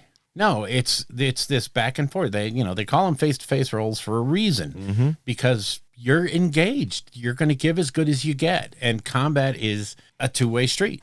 And you have to be prepared. If you're going to run up against a bunch of orcs, understand that they're going to give as good as they get. Yeah. So, and if they block real well, you're probably going to take some hits. And again, when you're putting together your attack pool, we should save this for... No, I'll do it right here. When you're putting together your attack pool on some of your different forces and most of your leaders, you're not just rolling attack dice. You're also adding defense dice. Yep. So that you can roll those shields that mitigate that pushback damage or that clap back. So, or vice versa, on your defense rolls, you might get attack dice. Yeah. Like the Evoker has 1 red dice, which is an attack dice, and 1 black dice for her defense dice. Yeah. And so if you go to attack the Evoker, she's probably going to punch you back. Right. She might not survive, but she'll punch you back. Yeah, but still, and it's this great way. It's the design space they get to use. And again, we'll pop this. We're going to talk about it a little bit later, but the reason you use custom dice for a game like this is so that you can have those effects. You can't do that on a D8 numbered 1 to 8 without having these crazy tables of, if you roll a 1, it does this and this and this. If you roll a 2, it's this and this and no. Whereas you just, once you've get in your head what the symbology means, and you look at your card and you're instantly rattling off what you've done. And it's super fast, and combat is super interactive, as opposed to, like I said, it's just, I roll the dice and take this many saves, or, try to avoid this many hits. No, I love it. Yeah, and it's a very killy game. Very killy. Like, your units will kill each other, which is fantastic. I don't want this thing where, like, my guy sticks around forever type thing. Like, this is an actual, like, battle that these people are engaged in, or these monsters, or whatever it is you're playing. But that face-to-face roll where it's like, all right, same time, pop, right? The only benefit you have, sometimes you can get rerolls depending on your faction. Yeah. If you charge, Yeah. then you get to reroll the attack roll. Yes. If you don't like the result. And the nice part about that is it's the whole roll. You can't pick and choose. If you charge, you get to look at your roll and say, ew, and roll it again. Nice. And again, a lot of characters have dice manipulation individually for single dice. So, yeah, you get this great mix of ways to alter your rolls. A lot of fun. A lot of fun. But the way the scenario turned out, bloody, bloody, bloody, which is awesome. Yep. Like you said, for those reasons, I don't like Death Stars. I don't like just the unkillable mob that runs around the map and wipes things out. That's not fun. But it ended up 15-3 for the orcs. Wow. Wow. Yeah. And I think I said this yesterday. I'm not sure if I did, but that was pretty much completely one-sided. And yet I never once had that feeling of, well, this sucks. You know, because you're in it all the time. Yeah. You're giving, you're taking it. It's just fun. And I don't mind losing a game like that where the storyline was actually a lot more fun than the dice rolling. And the dice rolling just kind of helped tell that story. Well, yeah, because of the nature of the bespoke dice, like it's not guaranteed, right, that you can min-max this unit, and this is what's going to happen for you. It was really fun to see, like, the very first scenario, right? Yeah, I pulled ahead because I pushed you back off the arcane point, right? And that's why I was able to secure that victory. But you almost wiped my hunters to a man. Yeah. And so I had, my wise main sitting on the back point, and I had my wrath main just being like, don't come near my jar. Yeah. But it was one of those things where, like, yeah, you kind of trounced me in terms of, like, models on the table. Yeah. So it's just, there's so much brightness in the future for this game. And we're gonna get into that. We're gonna take a super quick break, and then we're going to bust into the getting started with Warcrow, where we're gonna talk a lot more about Warcrow and getting started in Warcrow. Yeah. Oh, yeah. Who knew? Good speech. Nice and short. Leaves more time for drinking. Break out the ale! These men are thirsty! Okay, so here we are at the meat of the show, where we're going to talk about getting started with Corvus Belli's new game, the fantasy sort of incarnation that's called Warcrow. And it is immediately backed up by a board game release for the tabletop crowd that's called Warcrow Adventures, which is a dungeon crawler that has very different mechanics, but very, very similar. So if you know one, making the jump to the other is super easy, but you don't want to mix the two because that would be bad. But both are fun. The Warcrow Adventures is an app-driven game. We'll get to that probably more in After Dark about Warcrow Adventures and how actually cool that game is and how much fun it really is. But for now, we're here to talk about Warcrow. And Warcrow, from its very core, is introducing a whole lot of different mechanics to miniatures games. And we've already talked about a lot of them. Yeah. But to start off with, and these are kind of why we think this game is so good. And yes, I know new mechanics can really mess with people. Having custom dice can, a lot of people look at that as, oh, that's just a money grab. No, it's really not. It's a design space decision. Yeah. And also the fact that movement is measured in this new thing called strides, which incidentally is a 15 millimeter increment. Yeah. And it becomes interesting when you look at one of the crazy mechanics of this game is its front to back movement, which is going to mess a lot of people up. Yep. Because you definitely put the measurement tool down at the front of your unit, and then you align the back of the unit to it. So the base size, which incidentally, for all the models released so far, is 30 millimeters. Huh, who knew? Who would have thought? Yeah, it works right into there. Anyhow, so that sort of movement is baked in to everything. So when you look at a 3x3 table and you realize that you're making a move, a lot of my guys had like 3 3s or 2 3s, or some of them had 4 3s. And you're looking at, I'm moving 20 millimeters at a time or 30 millimeters at a time. That's ridiculous. I'll never see the other side of the board. No, you will. Yeah. You will. It's a lot further than you might think. Well, there's also a separate thing for your movement in terms of your charge distance, right? Oh, gosh. Yeah, so you have your 2 movement values, and then you have a parentheses after that. In the parenthetical is your charge distance. So if you declare a charge, you move in a straight line that many strides, Yes. right? So average seems to be between like 9 and 10. 11s. There's a few that go a little above, right? Yeah. And But- I had some that were 8s. Yeah. But those are guys that you don't expect to be moving too quick. Yeah, like you don't want to charge the herald usually. No. So you have built-in charge values. It's not a roll. It's not anything. Right. It's just I'm going at up to this distance towards that unit there. Yes. Straight line. Which I thought that it speeds the game up so much. It does. And, if you need to move around something, they also have the assault, which allows you to move your normal move, which is 2 numbers separated by a dash. And you can use that to curve around something and get engaged with a unit. So it's not like, oh, I can only, if the guy's just peeking around the corner of a building, I can't charge him. No, you can. You can get there. So, but having that straight line movement just eliminates so much shenanigans from miniatures games, and it just streamlines everything. It makes it so easy to figure out and where you can get to. And they have purposely made terrain so that they understand what their movement philosophy is. Yeah. And so they have made it to where like a low fence is no obstacle. You just jump over it. You just see ya. Bye. Whereas a wall, yeah, you're going to have to either go around it or scale it. So, and all the rules are there. So, go ahead. Were you going to? Oh, I was just going to say that the just a note on the terrain, the cardboard terrain that you get is that quality Corvus Belli cardboard terrain that you come to expect from like Infinity. Yeah. And so the starter box comes with a little cabin, has a chimney on it. You get 4 walls, 4 fences. You get some woods, A shed. a shed, yeah. And a lake, and they just go together beautifully. Yeah.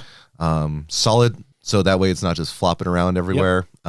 Really good quality terrain out of the box. And I would expect to see more of that coming from Corvus Belli as this game develops. Oh, yeah. Oh, for sure. I'm hoping they'll do a whole kind of village box like they do for Infinity. Oh, my God. Wouldn't that be amazing? Yeah, give us a village. And, I'm looking at that as not just Warcrow, but that works for Ranges of the Shadow Deep. It works for Frostgrave. It's just so many 5 Leagues to the Borderlands. Hook me up and quickly, please. I was just thinking, just a thought just occurred to me when we actually start playing the larger scale games, you and I. Since we both have the starter terrain and all that, we could just do a mirrored thing so we know whose terrain is whose. But it's like a small village then, or like a small farm, right? Yep. And that would just be so freaking fun. And just so you get it, the scale is almost right, but when you look at all the Middle-earth strategy battle game buildings, the Rohan stuff will fit right in. Oh, yeah. The shantytown, the houses, the all that stuff they just work great. And even really, honestly, some of the Osgiliath stuff will work just fine for the ruins and all that stuff, especially for your dead elves. That'd be, I mean, it's okay. And the game is played on a 3x3. Yeah. Right. It is skirmish only. Yeah. At this point, and really, it's just hella fun. Units are you have more than one model per unit. Yes. At times. So like your little chaff guys, like the Bucklermen and the Hunters each had 4 models in the unit. And then you can have a certain number of those units in your warband, right? An availability number. Yep. Which for most of those like little chaff guys, it's like 3. Yeah. Right. You can have up to 3 Hunters or 3 Bucklermen in there as you get to your elite units, like particularly characters you can only have 1. Yeah. And then that way you don't have like a whole bunch of redundancy. So you don't min-max your armies, that kind of thing. It's so that way you keep driving the narrative forward. Yeah, you will never see a unit of 7 Bucklermen. No, it's 4s, groups of 4, period. And it's very handy because, as the boxes come out, they're going to come out with the number of models you need. It's not going to be, oh, here's 6 Space Marines. You can field them in 5s or 10s. Whoops. I either have to buy 2 boxes or I have 1 extra. No, none of that. Nope.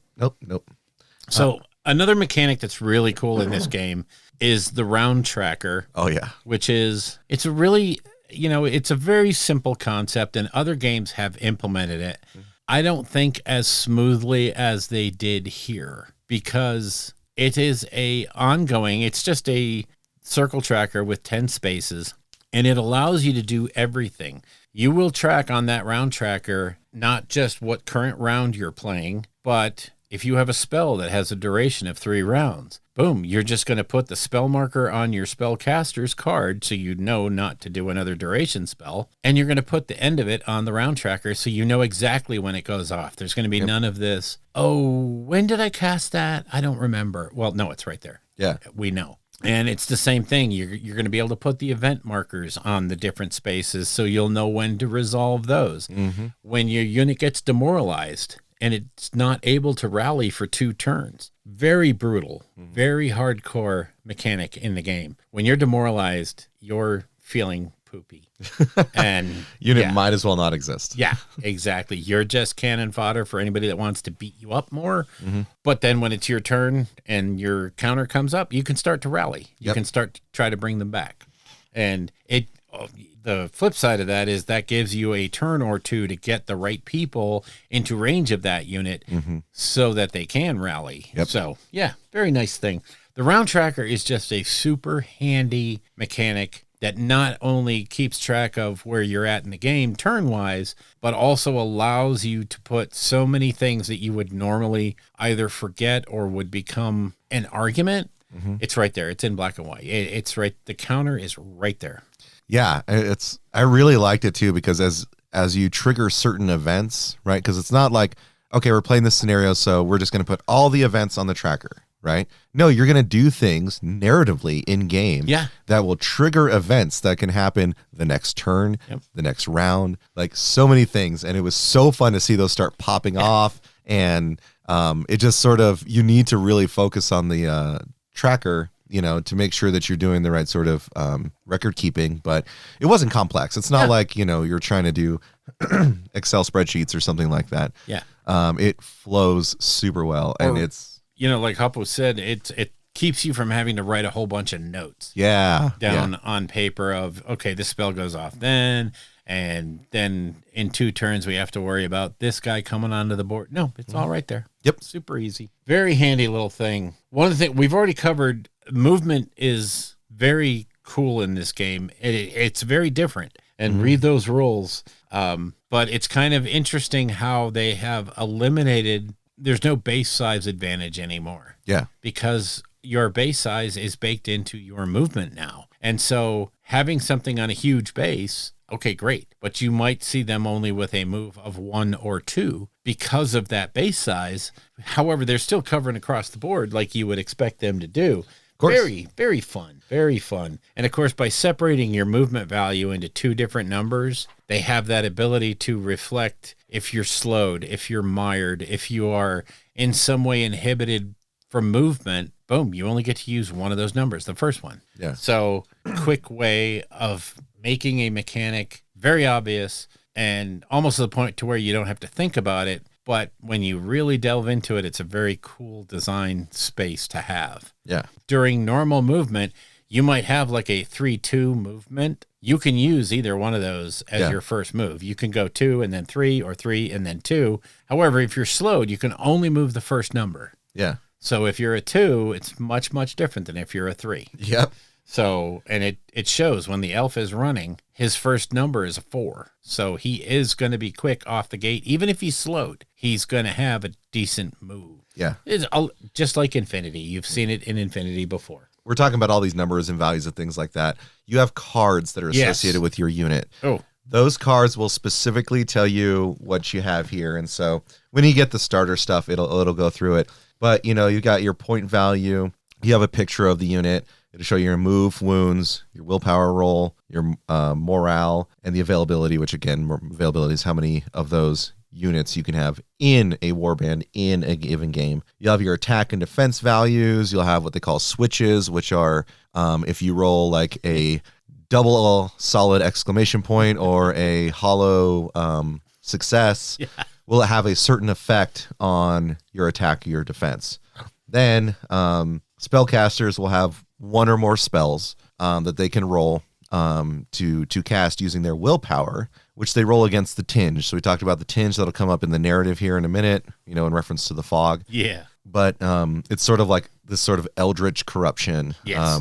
that starts leaking in as you try to use magic. And you can augment your spells, but if you do, you roll against tinge values. And so if you want to make your spell more powerful, you're more likely to receive the tinge. Then you'll have passive abilities, which are denoted by sort of like this trinity. Yeah. This, And then you've got the command abilities, which looks like just sort of like it's a wavy really circle. Celtic circle kind of thing. And some of the heroes can join units. Depending on the hero that it is, it'll tell you what type of unit it can join, that kind of thing. So the cards come with the models. Yes. Right? Except for the scions, we'll talk about that in a minute. But the cards will come with the models. So that way, when you buy this unit, you get the card associated with it. If you're going to have multiples of that unit, right, as you purchase them, you'll get the necessary card. Yeah. And it tells you with the availability, the max number of those units that you will need to purchase. Yeah. Right? It's 3. You're only ever going to need 3 sets of bucklermen. So that's a total of 12 models. Yeah. Right? That's all you're ever going to need because you can't increase the unit size.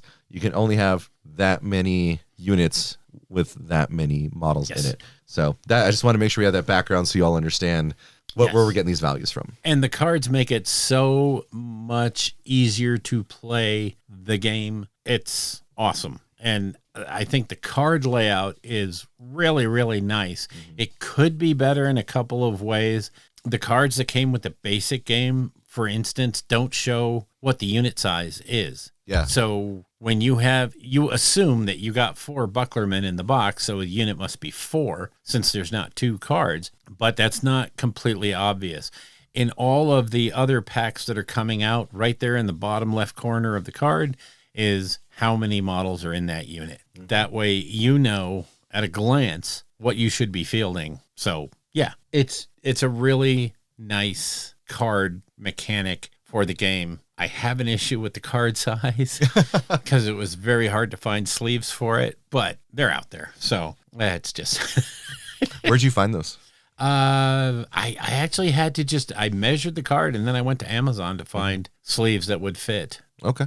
So, and I could probably link them to you. I will. I'll link them to you. So yeah, and link it for the viewers too, so that way anyone who gets involved. Because I didn't even think to look for card sleeves on mine because I was just like, I just need to get orcs out. I'm so anal. Yeah, but when I saw Bill's, card sleeved up, and I was like, that's actually very handy. Yeah. Not just to protect the card itself, but like if you ever need to make a mark on it or something, it's just cleaner that way. So. Yep. Very handy. Now. We've kind of covered the dice mechanic with the custom dice that come with the game. And, whenever you have a game that comes out with custom dice, people are like, oh, it's just a money grab. And no, really, having these custom dice allows the designers to really make powerfully strong units that have some crazy good abilities, but that don't trigger every single time they roll the dice. Yep. You have to hit your switches. You have to hit your certain conditions, like Marble Crisis Protocol. Yeah. Okay, so I need a hit, a wild, and a skull in order to pull off this crazy good ability. Yep. Okay, it's going to be incrementally harder to do that. And that's what these custom dice allow the designers to do. Using just a straight D10 or a D6, heaven forbid, it takes away a lot of that, and you end up with this plus minus mentality where you just simply min-max units, and that becomes the focus of the game. Yeah. Now here, my unit of bucklermen, which had not performed well against anybody, were able to go toe-to-toe with your war boss, and they gave as good as they got because they rolled hot. Yeah. And he didn't roll so well on his defense. So it said, it was the David and Goliath kind of thing. Yes, they can do the work. Yep. So it adds a lot to the flavor. And I, for one, I love custom dice, because when you see custom dice, you know that the designer or the design team sat back and said, here's our goal. And we can't get there with the numbers 1 through 6 or 1 through 8 or 10 or 20. We need to do this. Yeah. And, there's always that well, then you have to buy their dice. Well, the dice come with the box, so don't worry. Don't sweat it. And yes, there are custom dice sets. Okay, if you want to, you don't have to buy them. The dice you need come in the box. So anyway, that's that. Getting into the magic system in this game. So there's no spell lists. There's no purchase this spell for this many points. It's each magic user comes with their spells on their card, as well as the little augmentations for their spell. Yep. For instance, the Frostfire Herald, he has a range 8 fireball, basically, or fire lance, because it's one critter. So for the price of 1 extra black die on the tinge roll, he can make that 12, a range of 12. He can add a switch to it that says, I get blocks based on how many exclamation points I get. Yep. So that can be very important when you're fighting somebody like an evoker who likes to punch you in the face. So, yeah. Hey-o. That was fun. Yeah. So, I mean, you can name your poison. And, there's a certain vein of thought out there that's like the tinge effects. As you get 1 and 2 and 3 up to 5 tinge markers on your character, there's different effects that happen. Yep.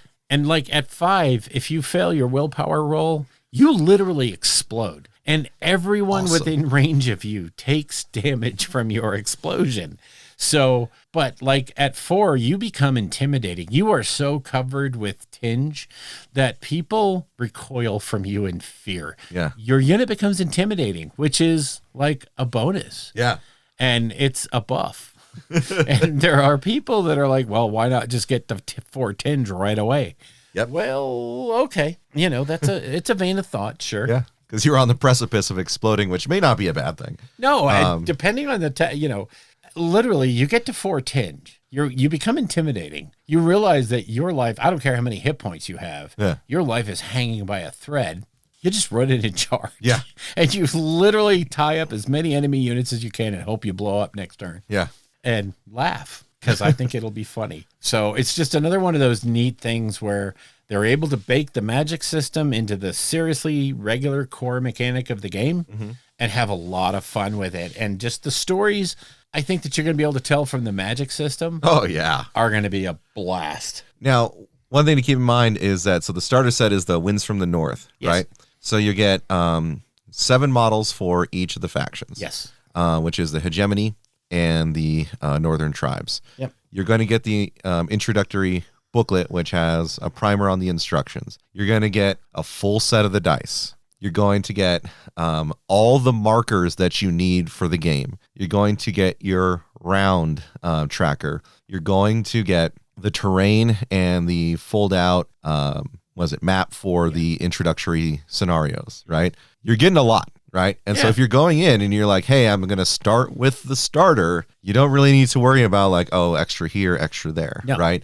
The amount of product that you get in the box far exceeds what you're paying for it if you're to price it out individually. So the box passes Ash's Christmas morning test with flying colors in that if you buy this box, can you be up and playing the game within a couple of hours? And yes, all you provide is super glue, and you will be playing this game within an hour or 2. Yep.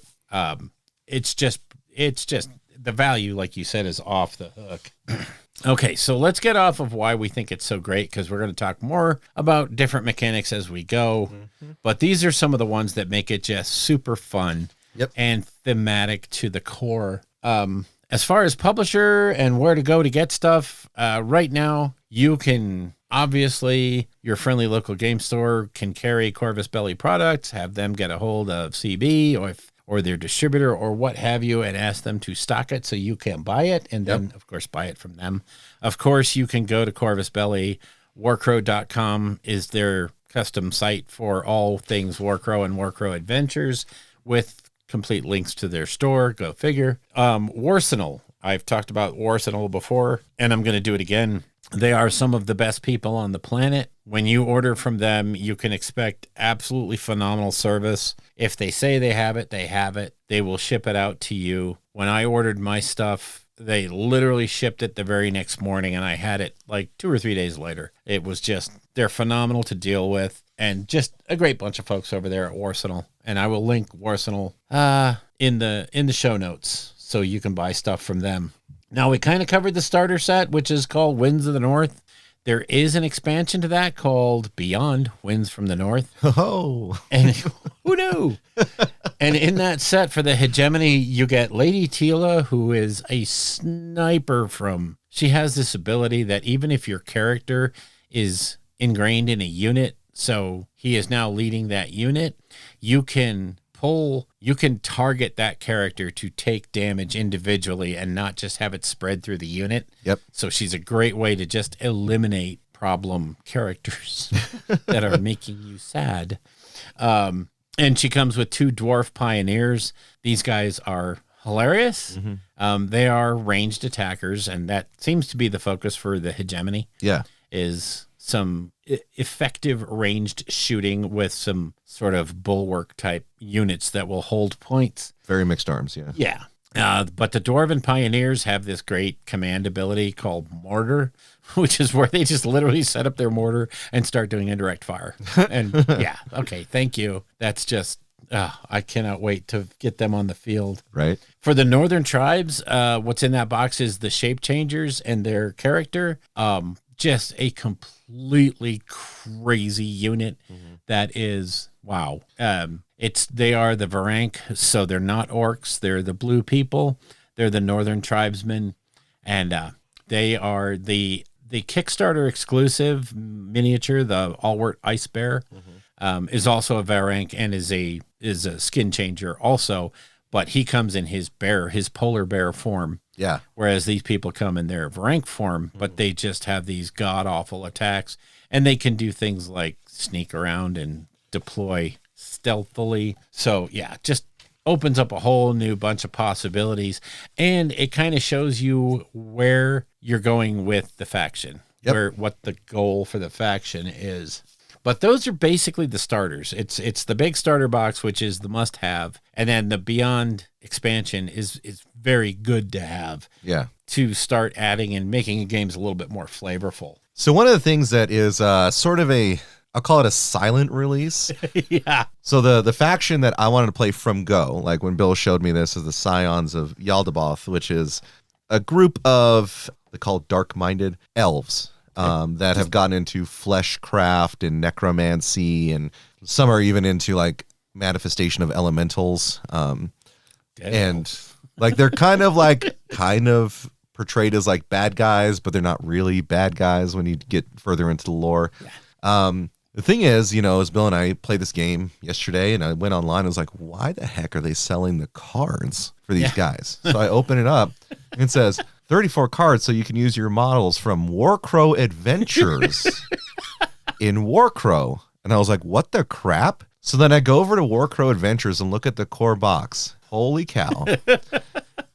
24 models for the Scions of Yaldabaoth are contained in the Warcrow Adventures. And then the expansions that came out, which include the Death Claws, and they came from the Fog. All of those are playable in Warcrow, and the cards are released. You also get a limited edition progenitor in the card box. Yeah. But that's right. The entire army, for the most part, has been released already in Warcrow Adventures. Yeah. So one of the cool things is that if you're interested in both, you can get a full army when you buy Warcrow Adventures that you can play in Warcrow. In Warcrow. So it doesn't get you the specific dice. It doesn't get you the additional things that you would want to get from the starter box for Warcrow. But it's something to consider when looking at getting started in this game. And the benefit of that is in Warcrow Adventures, the models are pre-built on base. Yes. So you don't need to go through and there's no assembly. There's nothing. I am so jealous. I am so jealous. Why are you jealous? You got the cards that you got Warcrow Adventures. I have the whole thing, but it's not the faction I want to play right now. So, but they're elves, Bill. I know, but they're dead elves. I don't want dead elves. Soul Blight Grave elves. All right, I'm sold. Yeah. But like Bill and I talked before for the podcast, is that we'll sort of have competing paint jobs on them and see what you all think is the one that should represent the show. But yeah, that's a side note, is like it's kind of a starter in a sense, in that hey, your entire faction's been released. And for like, I think 300 American or less, you could have the entire Scion's army ready to go. Yeah, so a good bit of it. And you get a board game to boot, a really fun dungeon crawler. Oh, yeah. So, yeah, it's super double duty on that. Yeah. 2 stones, 1 bird. Like, I'll tell you what.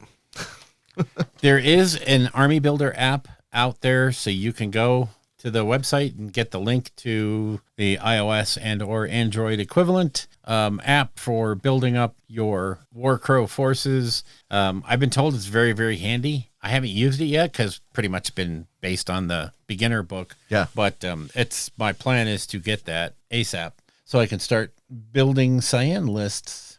But anyway, let's start getting into a little bit of the lore. Oh, now, it's going to be... The lore is going to be really kind of weird because really what we're doing is kind of just reading from the book. There is a big hardcover Warcrow book, which is definitely worth the investment. The amount of lore that's in it, the rules are like 20 pages for this game. Yeah. The rest of that book is lore, and what I really like is there's no big overarching initial section of the book that is, hey, this is the world and this is what it looks like and how it operates and blah, blah, blah.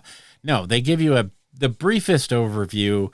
They kind of tell you about how Warcrow is actually the star for the world, and it's on a highly elliptical orbit, or the world is on a highly elliptical orbit, depending on whether you're a flat earther or not. No, I'm kidding. But as Warcrow approaches the world, magic tends to go off scale high. And we're in that phase right now, that astronomical phase where Warcrow is approaching. And therefore, magic is going nuts. And people are reporting more and more appearances of the fog. And so we now have a great setting. And one of the things I notated here is, as much lore as there is in this book, I will not be surprised if they don't come out with a smaller book that has a role-playing game in it. And it, they could have it D20 based, whatever they want to do. But this is such a ripe setting for a role-playing game. Oh, it totally is. It's crazy. So I think at some point, hopefully they'll get on that bandwagon because it's just, it screams for it. It really does. But as a general overview, you have a world. There's a map in the book. There's a map in the beginner box. And it shows you kind of where all the major factions are located. And then it tells you a little bit about the fog. Yep. So let me read here. And this is literally, I'm going to be reading the text from the book. The fog is a mysterious effect that permeates certain areas and seems to be more and more common.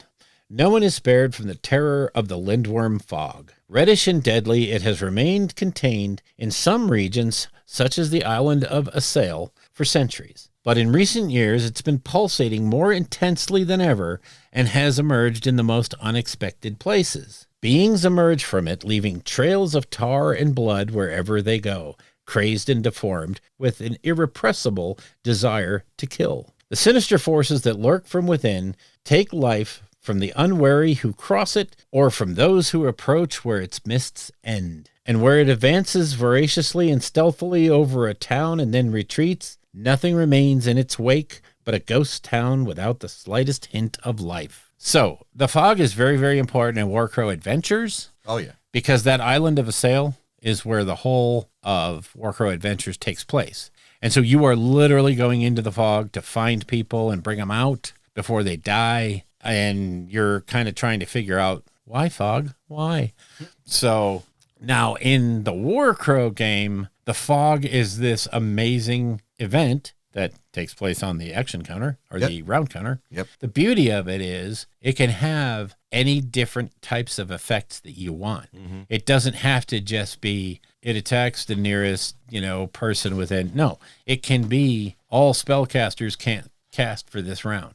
Or it can be whatever you need it to be, i.e. it's a MacGuffin. Yeah. And it allows the designer of scenarios to have a built-in effect that they can manipulate and use in interesting and narrative ways. Yeah. So the fog is a really cool, and I'm going to call it what it is. It's a MacGuffin, and it's fun, and it's great, and it fits in with the world space. So kudos. Way to go, guys. Yeah, I mean, for the game that we're in, it was a pretty fun effect. I mean, being able to use it for any number of things. It was denoted by a marker on the board itself, because you have to measure from the marker to determine if they're within a certain number of strides to see if the effect goes off. And I think that like that, just having those elements, right, those almost random elements on the board makes it so players can have a much more fun, interactive, and game that's not going to track like any other game. It's not just going to be we re-rack and it's the exact same thing. Yeah, and one of the rules in the campaign, we didn't actually get to it, but one of the rules was the spellcasters could actually move that fog counter if they gave up their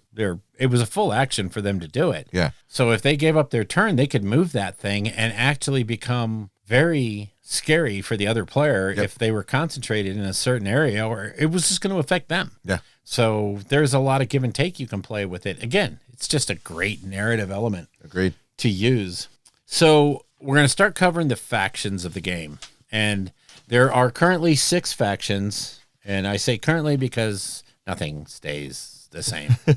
I will say one thing about the factions in this game. Each one of them follows a particular kind of high fantasy trope that you expect. You have 2 kingdoms of men, you have 2 kingdoms of elves, and you have 2 kingdoms of dwarves. Well, a kingdom of dwarves, and we won't we won't talk about those people.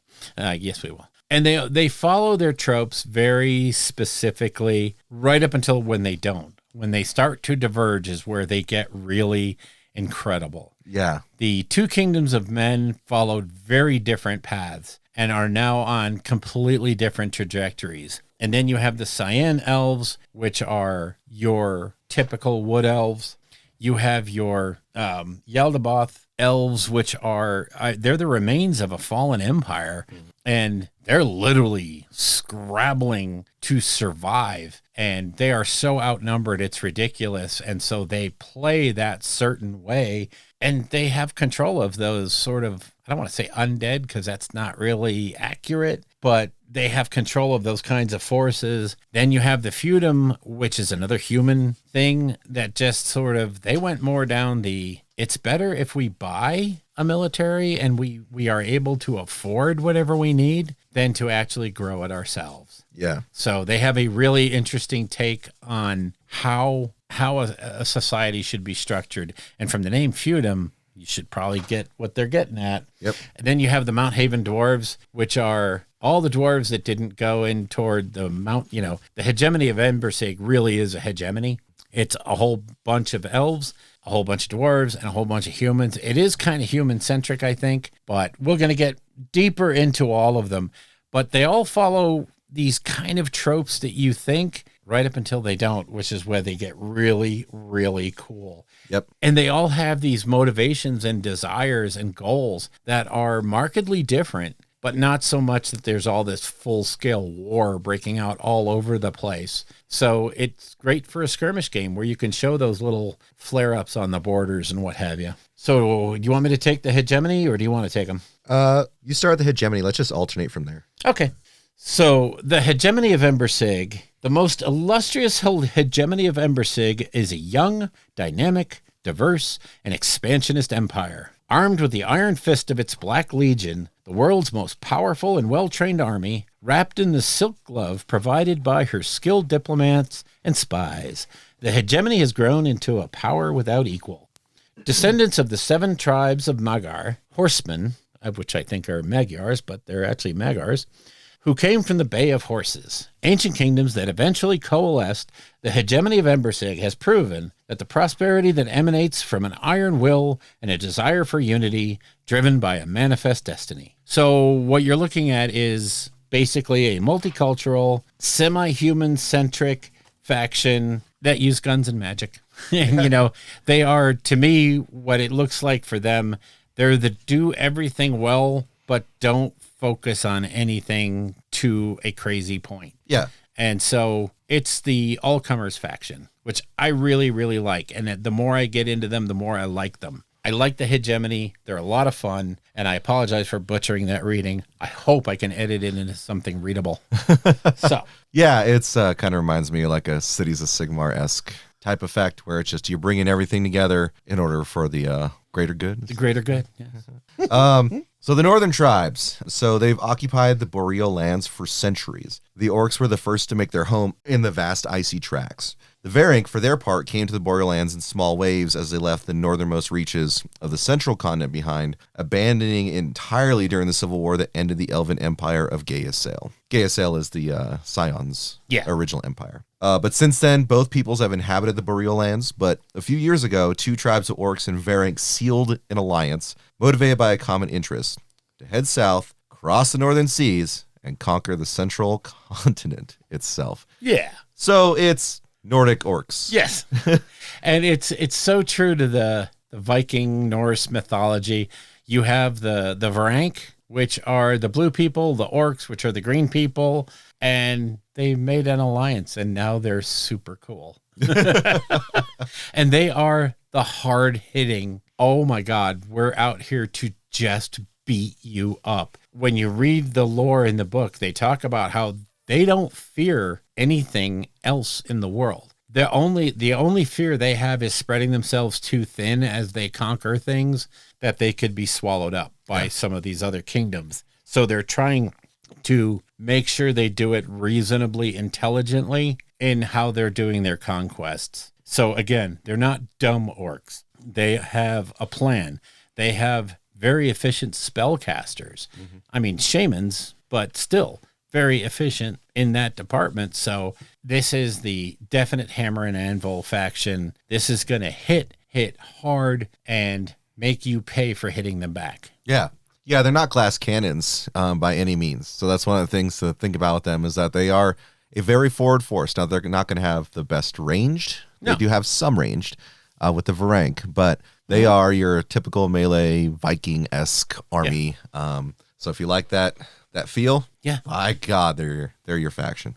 Yeah, they're going to be the hit and run kind of guys. They don't want to get tied down at a strategic level. At the board level, they give as good as they get. And until you wear them down, they are going to be a constant problem for you. So I like them. They're neat. Oh, yeah. Now then, the next most newly announced faction, and one of the reasons we're doing this show, is the Cyan. The elves are here. The Cianon elves are what you would think of as quintessential wood elves. So from the book, the Great Forest is the territory in which the Cyanon live. They are its protectors and guardians. This has its roots in the fall of the Elven Empire of Gaeasael, when a large part of the elves of the Army of Radiance, winners of the Civil War against the Imperial forces, settled in this enchanted place. Over time, these elves, now known as Cyanon, fully adapted to an environment as beautiful as it was hostile, giving rise to an egalitarian society teeming with traditions around the Sienna trees and experts in guerrilla tactics to defend their home and, most importantly, their way of life. So, as I see it, these are going to be the guys that are going to have stealth. They are going to have ranged weapons like nobody else, and they are probably going to have a few units that are very, very skilled in hand-to-hand combat, but that's not going to be their focus. They're going to want to get in, hit. These are the guys I think that are going to be glass cannons. Yeah. If you go online right now, Corvus Belli, I think maybe a few weeks ago or maybe a few days ago, did just a really quick, like 1.5 minute breakdown of the introductory units for the Cianon. And I think the way you describe them is perfect for what Corvus Belli's trying to say. Yeah. They've got great ranged. They've got some like assassin types that come in and just slit throats and peace out. Exactly. They are going to be the hit and run, shoot you from afar, like really difficult to just grab a hold of because they're just moving all the time. Yeah. And at least the previews of their new models look beautiful. Oh, so they're off the hook. The one guy with the wings. What? Oh gosh, yes. Oh, and just the leaf motif that's everywhere. It's going to be a joy to paint these guys if you like painting green. And one thing I will say is if you have a D&D Ranger character or a D&D Druid, you're going to want to pick these guys up because these are perfect D&D miniatures. 100%. They are just absolutely evocative of what a Druid could look like. And same thing for a Ranger, what a Ranger in the woods could look like. So yeah, take a look at the range. Even if you're not into, you know, this kind of hobby, but you like the D&D stuff, any kind of, you know, fantasy miniatures type stuff, these are great for woodland elves. And I have to say, at least from the pictures that I've seen of them, like every single model has character to it. Oh yeah. You know, you have like the one elf who's got like her recurve bow kind of resting against her stomach as she's leaning back against the tree branch. Then you got like the leader who's ready to shoot. Yep. It's just like they've done such a great job of encapsulating the character of these particular types of models, these particular units in their sculpting. Yeah, they look sick. They look sick. Well, next up is more elves. So yeah, the Scions of Yaldabaoth. They're the ones that have their grotesque flesh crafted monstrosities. They are very much like I'm not going to say they're resurrecting the undead per se, but they use their flesh craft to restore units or bring units that were already dead back into existence. That's where their little necromancy type thing is. Yeah. So they can bring husks of orcs or, you know, things like that back from the dead. But they're very interesting. So from the book, persecuted to near extermination and victims of a narrative that has perverted their legacy, the Scions of Yaldabaoth are all that remains of the rightful rulers of the former elven empire of Gaia Sail. These elves have assumed the nickname the Dark-Minded. But the Scions are, above all else, survivors. They have been on the run for more than 1,000 years, hiding, covering their tracks, and waiting for the opportunity to reveal themselves to the world again and then reclaim what is rightfully theirs. While others boast of their victories and congratulate themselves for hard-fought battles, the Scions of Yaldabaoth have waged a covert war for over a millennium, knowing that carelessness would mean death in the face of enemies who vastly outnumber them in several ways. The progenitors are wizards of great skill, as well as the leaders of the Scions of Yaldabaoth. Some of them achieve such mastery of the arcane arts that it is no wonder that they consider themselves gods who walk amongst mortals. Of all the denizens of Lindworm, elves are innately the best at wielding magic, and among them the dark-minded are the only ones who fully embrace it, unafraid of the tinge that terrifies the Astari elves of the hegemony, and not dependent on petty ancestors clinging to a poor pretense of life, as is the case with the Seanon. I love it. With their arcane mastery, they can create monsters and break the seemingly impassable barrier between life and death. The Scions of Yaldabaoth are scattered across the world with no land to call home. They live hidden and far from each other, so that the murder or capture of one of them does not jeopardize the great plan of Yaldabaoth. He is their father-mother, the architect of flesh.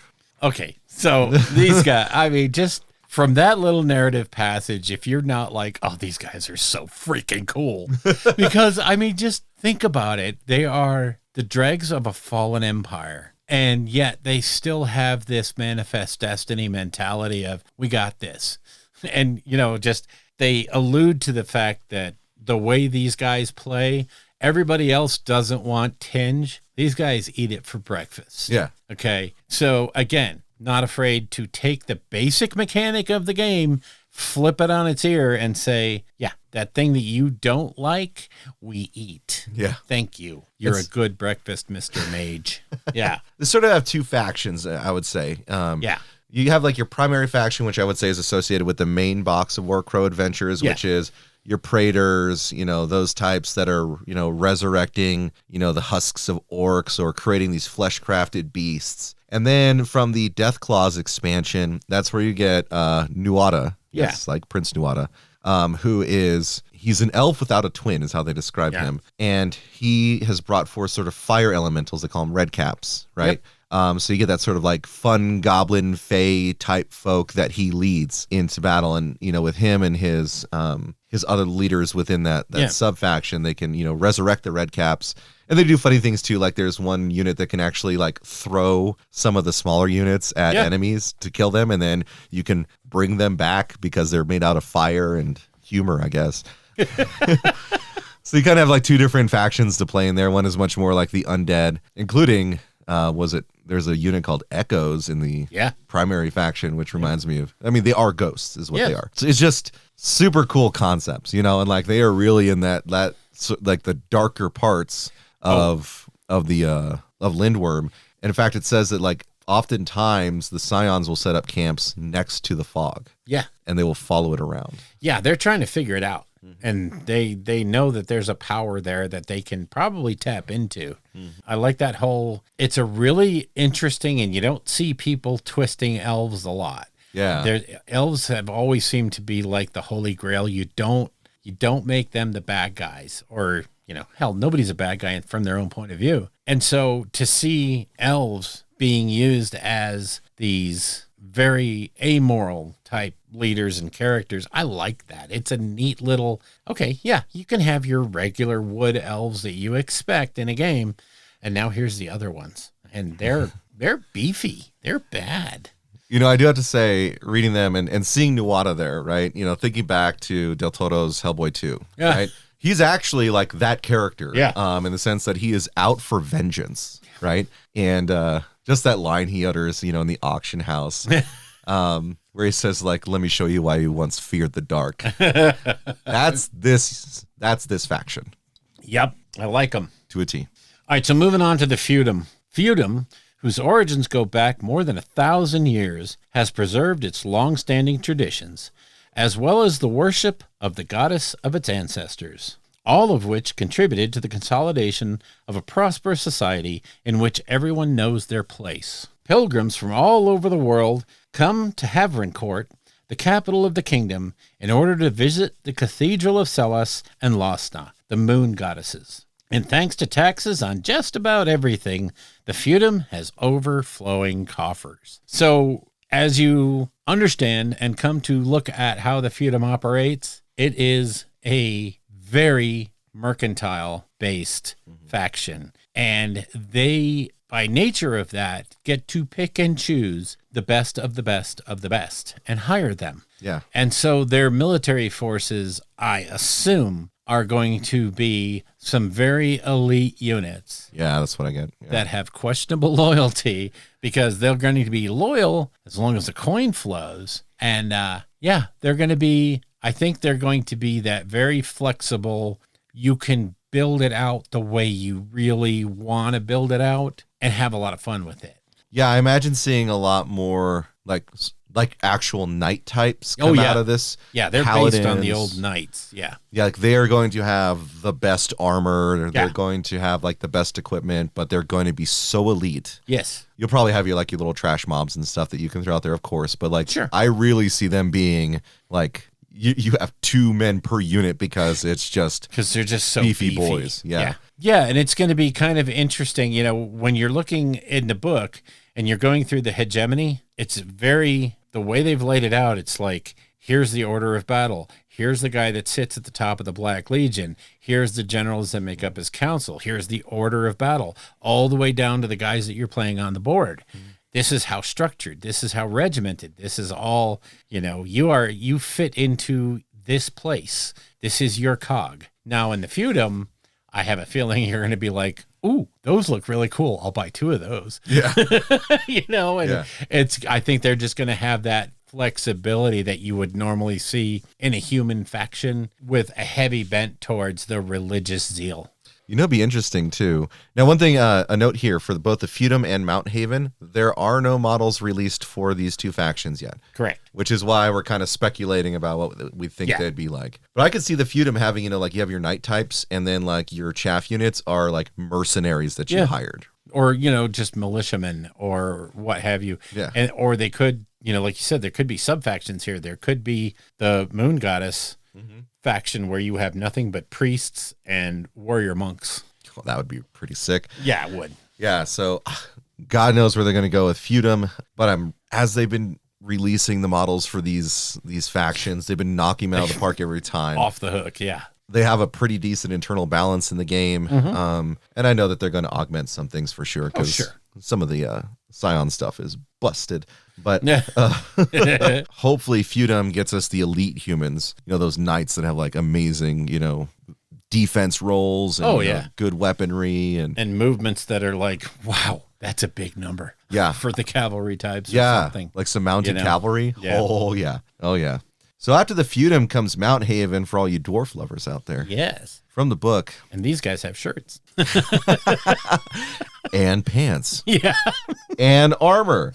So Mount Haven's dwarves inhabit impressive subterranean cities, hanging like stalactites within vast caverns beneath the mountain ranges of Lindworm. Only they have reached the highest peaks and the deepest chasms of the mountains, have collected the most precious minerals, and have managed to defend a kingdom that, despite innumerable difficulties, has endured since the origins of the world. Their weapons are the strength and determination imbued by their devotion to their ancestors and the master plan that guides them. This is an ancestral design that is enriched with what has been learned generation after generation. The master plan is the reason why the dwarves have known how to adapt to each of the circumstances in which history has placed them, without anyone being able to shake the foundations of their society, the beauty of their ceremonies, and the firmness of their family traditions. Okay, so when I see the Mountain Haven dwarves, all I can see is the latest WoW expansion and the dwarves, you know, the mechanical dwarves from that, who are all devoted to the plan. And I'm not saying that they stole anything. I'm not saying that. It's just, this is how I envision them, is they are absolutely guided by a master purpose, or this master plan they talk about. And I wonder if it's going to be one of those deals where everyone is focused on achieving the master plan, but nobody knows what it is. And so there's one guy at the top going, oh my God, they don't know that I don't know what I'm talking about, but they're doing it, so it's cool. You know, I don't know if that's how they're going to approach it, but it just seems from, you know, looking at the lore and just, I literally glossed over them since, you know, there's no models, there's no nothing for them yet. I glossed over that section, but I'm imbuing them with what I think would be really funny and really cool, is that they're totally devoted to achieving this central aim, but nobody knows what it is. But they're going to do it. Yeah. And when they do it, the best part is whoever's in charge just moves the goalpost. Yep. And, you know, you'll never get there, but by God, we're always moving forward. Yeah. So that's good. And it keeps your nation together. It gives you a purpose, you know. It's war dogging. It's, you know, but at a huge cultural level. So Yeah. I hope that's the road they go down. I don't know, but man, they seem cool as hell. Yeah, and we get a sort of snapshot into what they are, because one of the heroes in Warcrow Adventures is a dwarven warrior. Yeah. So she's got her shield, she's got her crystal hammer. Someone Pam plays. She's playing that war, and she's pretty beefy, and her ability to taunt is, wow, crazy cool in Warcrow Adventures. So without having more, I mean, just it seems like dwarves are going to be dwarves right now. They've got all the best minerals, so they're going to have some of the best armor. Yep. They're going to have some of the best weaponry. They're going to be they're not going to be fast. No. And they'll probably hit decently hard. And I hope they're willing to embrace a small amount of, I don't want to say comedy, but I will say humor in how they are approached and how they are developed, so that you have a faction that is fun to play and funny to play. Yeah. You know, you need something like goblins, and, you know, just something that has fun within the rules, but in the rules. Yeah. And so, yeah, that's kind of where I'm hoping the dwarves go, is down that road of, yeah, we got this. We're not exactly sure what it is, but we got it. All that matters is that we move forward with the plan. Yeah. Ah, yes, the plan. Yeah. What part of the plan are you working on? Oh, well. I'm in section 37B. What about you? I'm in 16.34, so. What? I thought they closed that. Yeah. Yeah, it could be fun. It could be a lot of fun. We'll see where it goes. We will. Where it goes. That's just the ones that are in the book right now and on the drawing board. Now, if you know anything about Corvus Belli, they like to have a lot of control over their background. They're not going to be releasing a new faction on a whim. It's not going to be just like, oh, you know, we came up with this idea and we want to have these tentacle monster factions. So boom, here it is. No, I don't think you're going to see that. I think what you've got, these 6, they're going to really flesh these out, really build them up, really give them identity and purpose and functionality. And then maybe you'll see some, you know, maybe something else, a centaur faction. Who knows, you know, whatever they decide is appropriate and they're capable of at the time. Yeah, that's where we are at the faction. Now, hobby-wise, getting started with Warcrow, just look back to our Infinity, except eliminate all the metal stuff. Yeah, it's Siocast. Yeah, this is all Siocast. This is a nylon-based resin. It's a little harder to clean up, but I would say 90% of the models go together like a dream.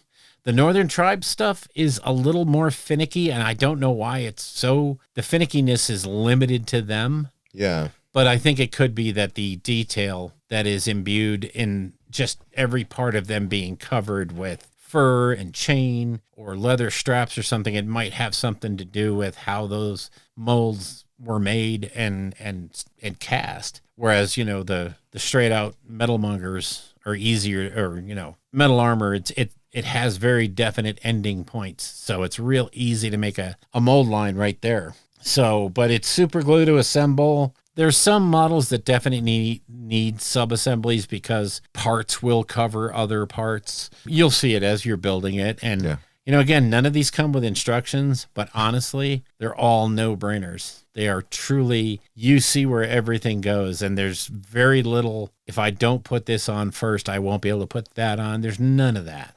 So very straightforward. Like your hero units are going to have probably the most. Yeah, 3 or 4 pieces, 5. Well, I think it was just the Alborg. Yeah. Had like 7 because he had like 2 tusks and he was just a weird model. But everything else was literally 4 pieces. Every hunter, 4 pieces. Yeah. I guess the Wise Mane was 5. But anyway, they're all individually baggied. Yep. So you just clip it open, look at it, and you're like, oh, yeah, it's that easy. Yeah. The nylon resin is pretty stiff, so make sure you've got a sharp hobby knife or scalpel to clean things, because if there's too much resistance, you can break pieces off, which could be cool thematically or what have you. But yeah, these models are definitely one where when you're cutting the sprues off where the gates are, do not flush cut up against the model. You will crack some of that plastic off or some of that resin off.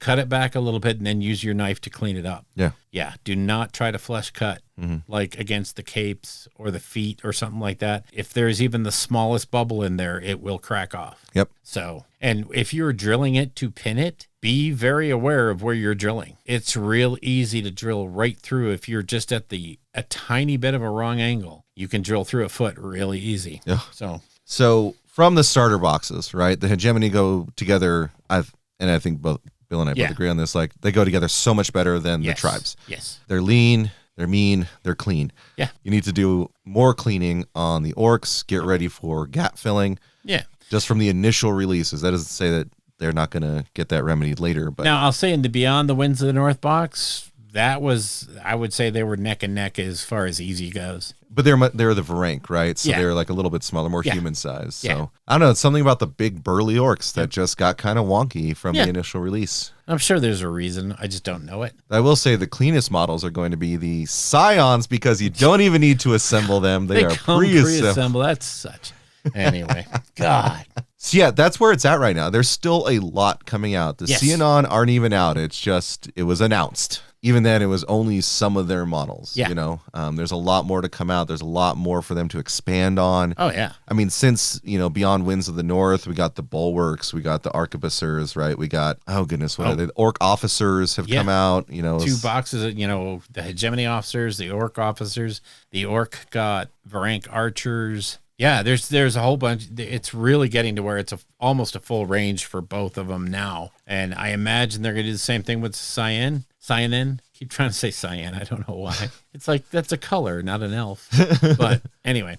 Yeah, and I have to imagine that we're going to see boxes still coming out for Hegemony and Northern Tribes as we go, as they flesh out the lines. There's still references to units that I haven't seen anywhere. Yeah. So Drago literally talks about the falchions or something. Yeah, the falchions. Yeah. Or the gay falchions. Yeah, gay falchions. So there's obviously another elf unit coming that works with them that hasn't been announced yet. So there's a lot more coming, and that kind of ties up the where do we go from here and what do you buy? Right now you buy what's available because it's so new. This game is 6 months old. Yeah. Well, maybe a little bit longer than that, but we had that span of time when just shipping was not working from Spain that really impacted their release of the game. And I'm sure it's annoying to them that right as they released the game, they ran into all those issues. what are you going to do? It's in the stores now. Get with your FLGS and, tell them you'd like to look into this and start carrying it.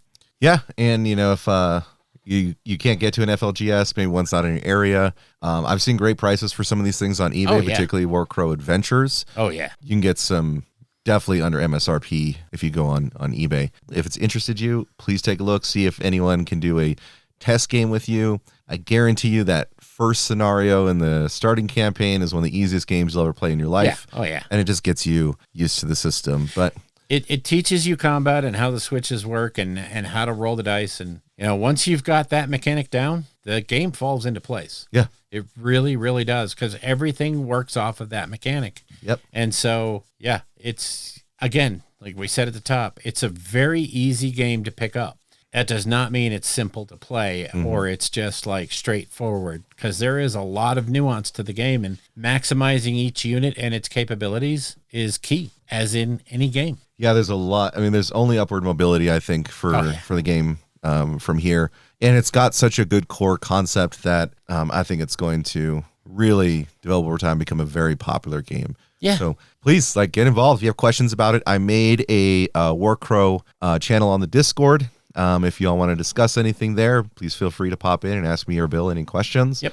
And we'll definitely talk to you more about it. But I think that's the getting started for Warcrow, Bill. I think it is. I think we're going to move on to After Dark. I think next time we record, we're going to have a very special segment that we're going to call our very special segment. Yeah.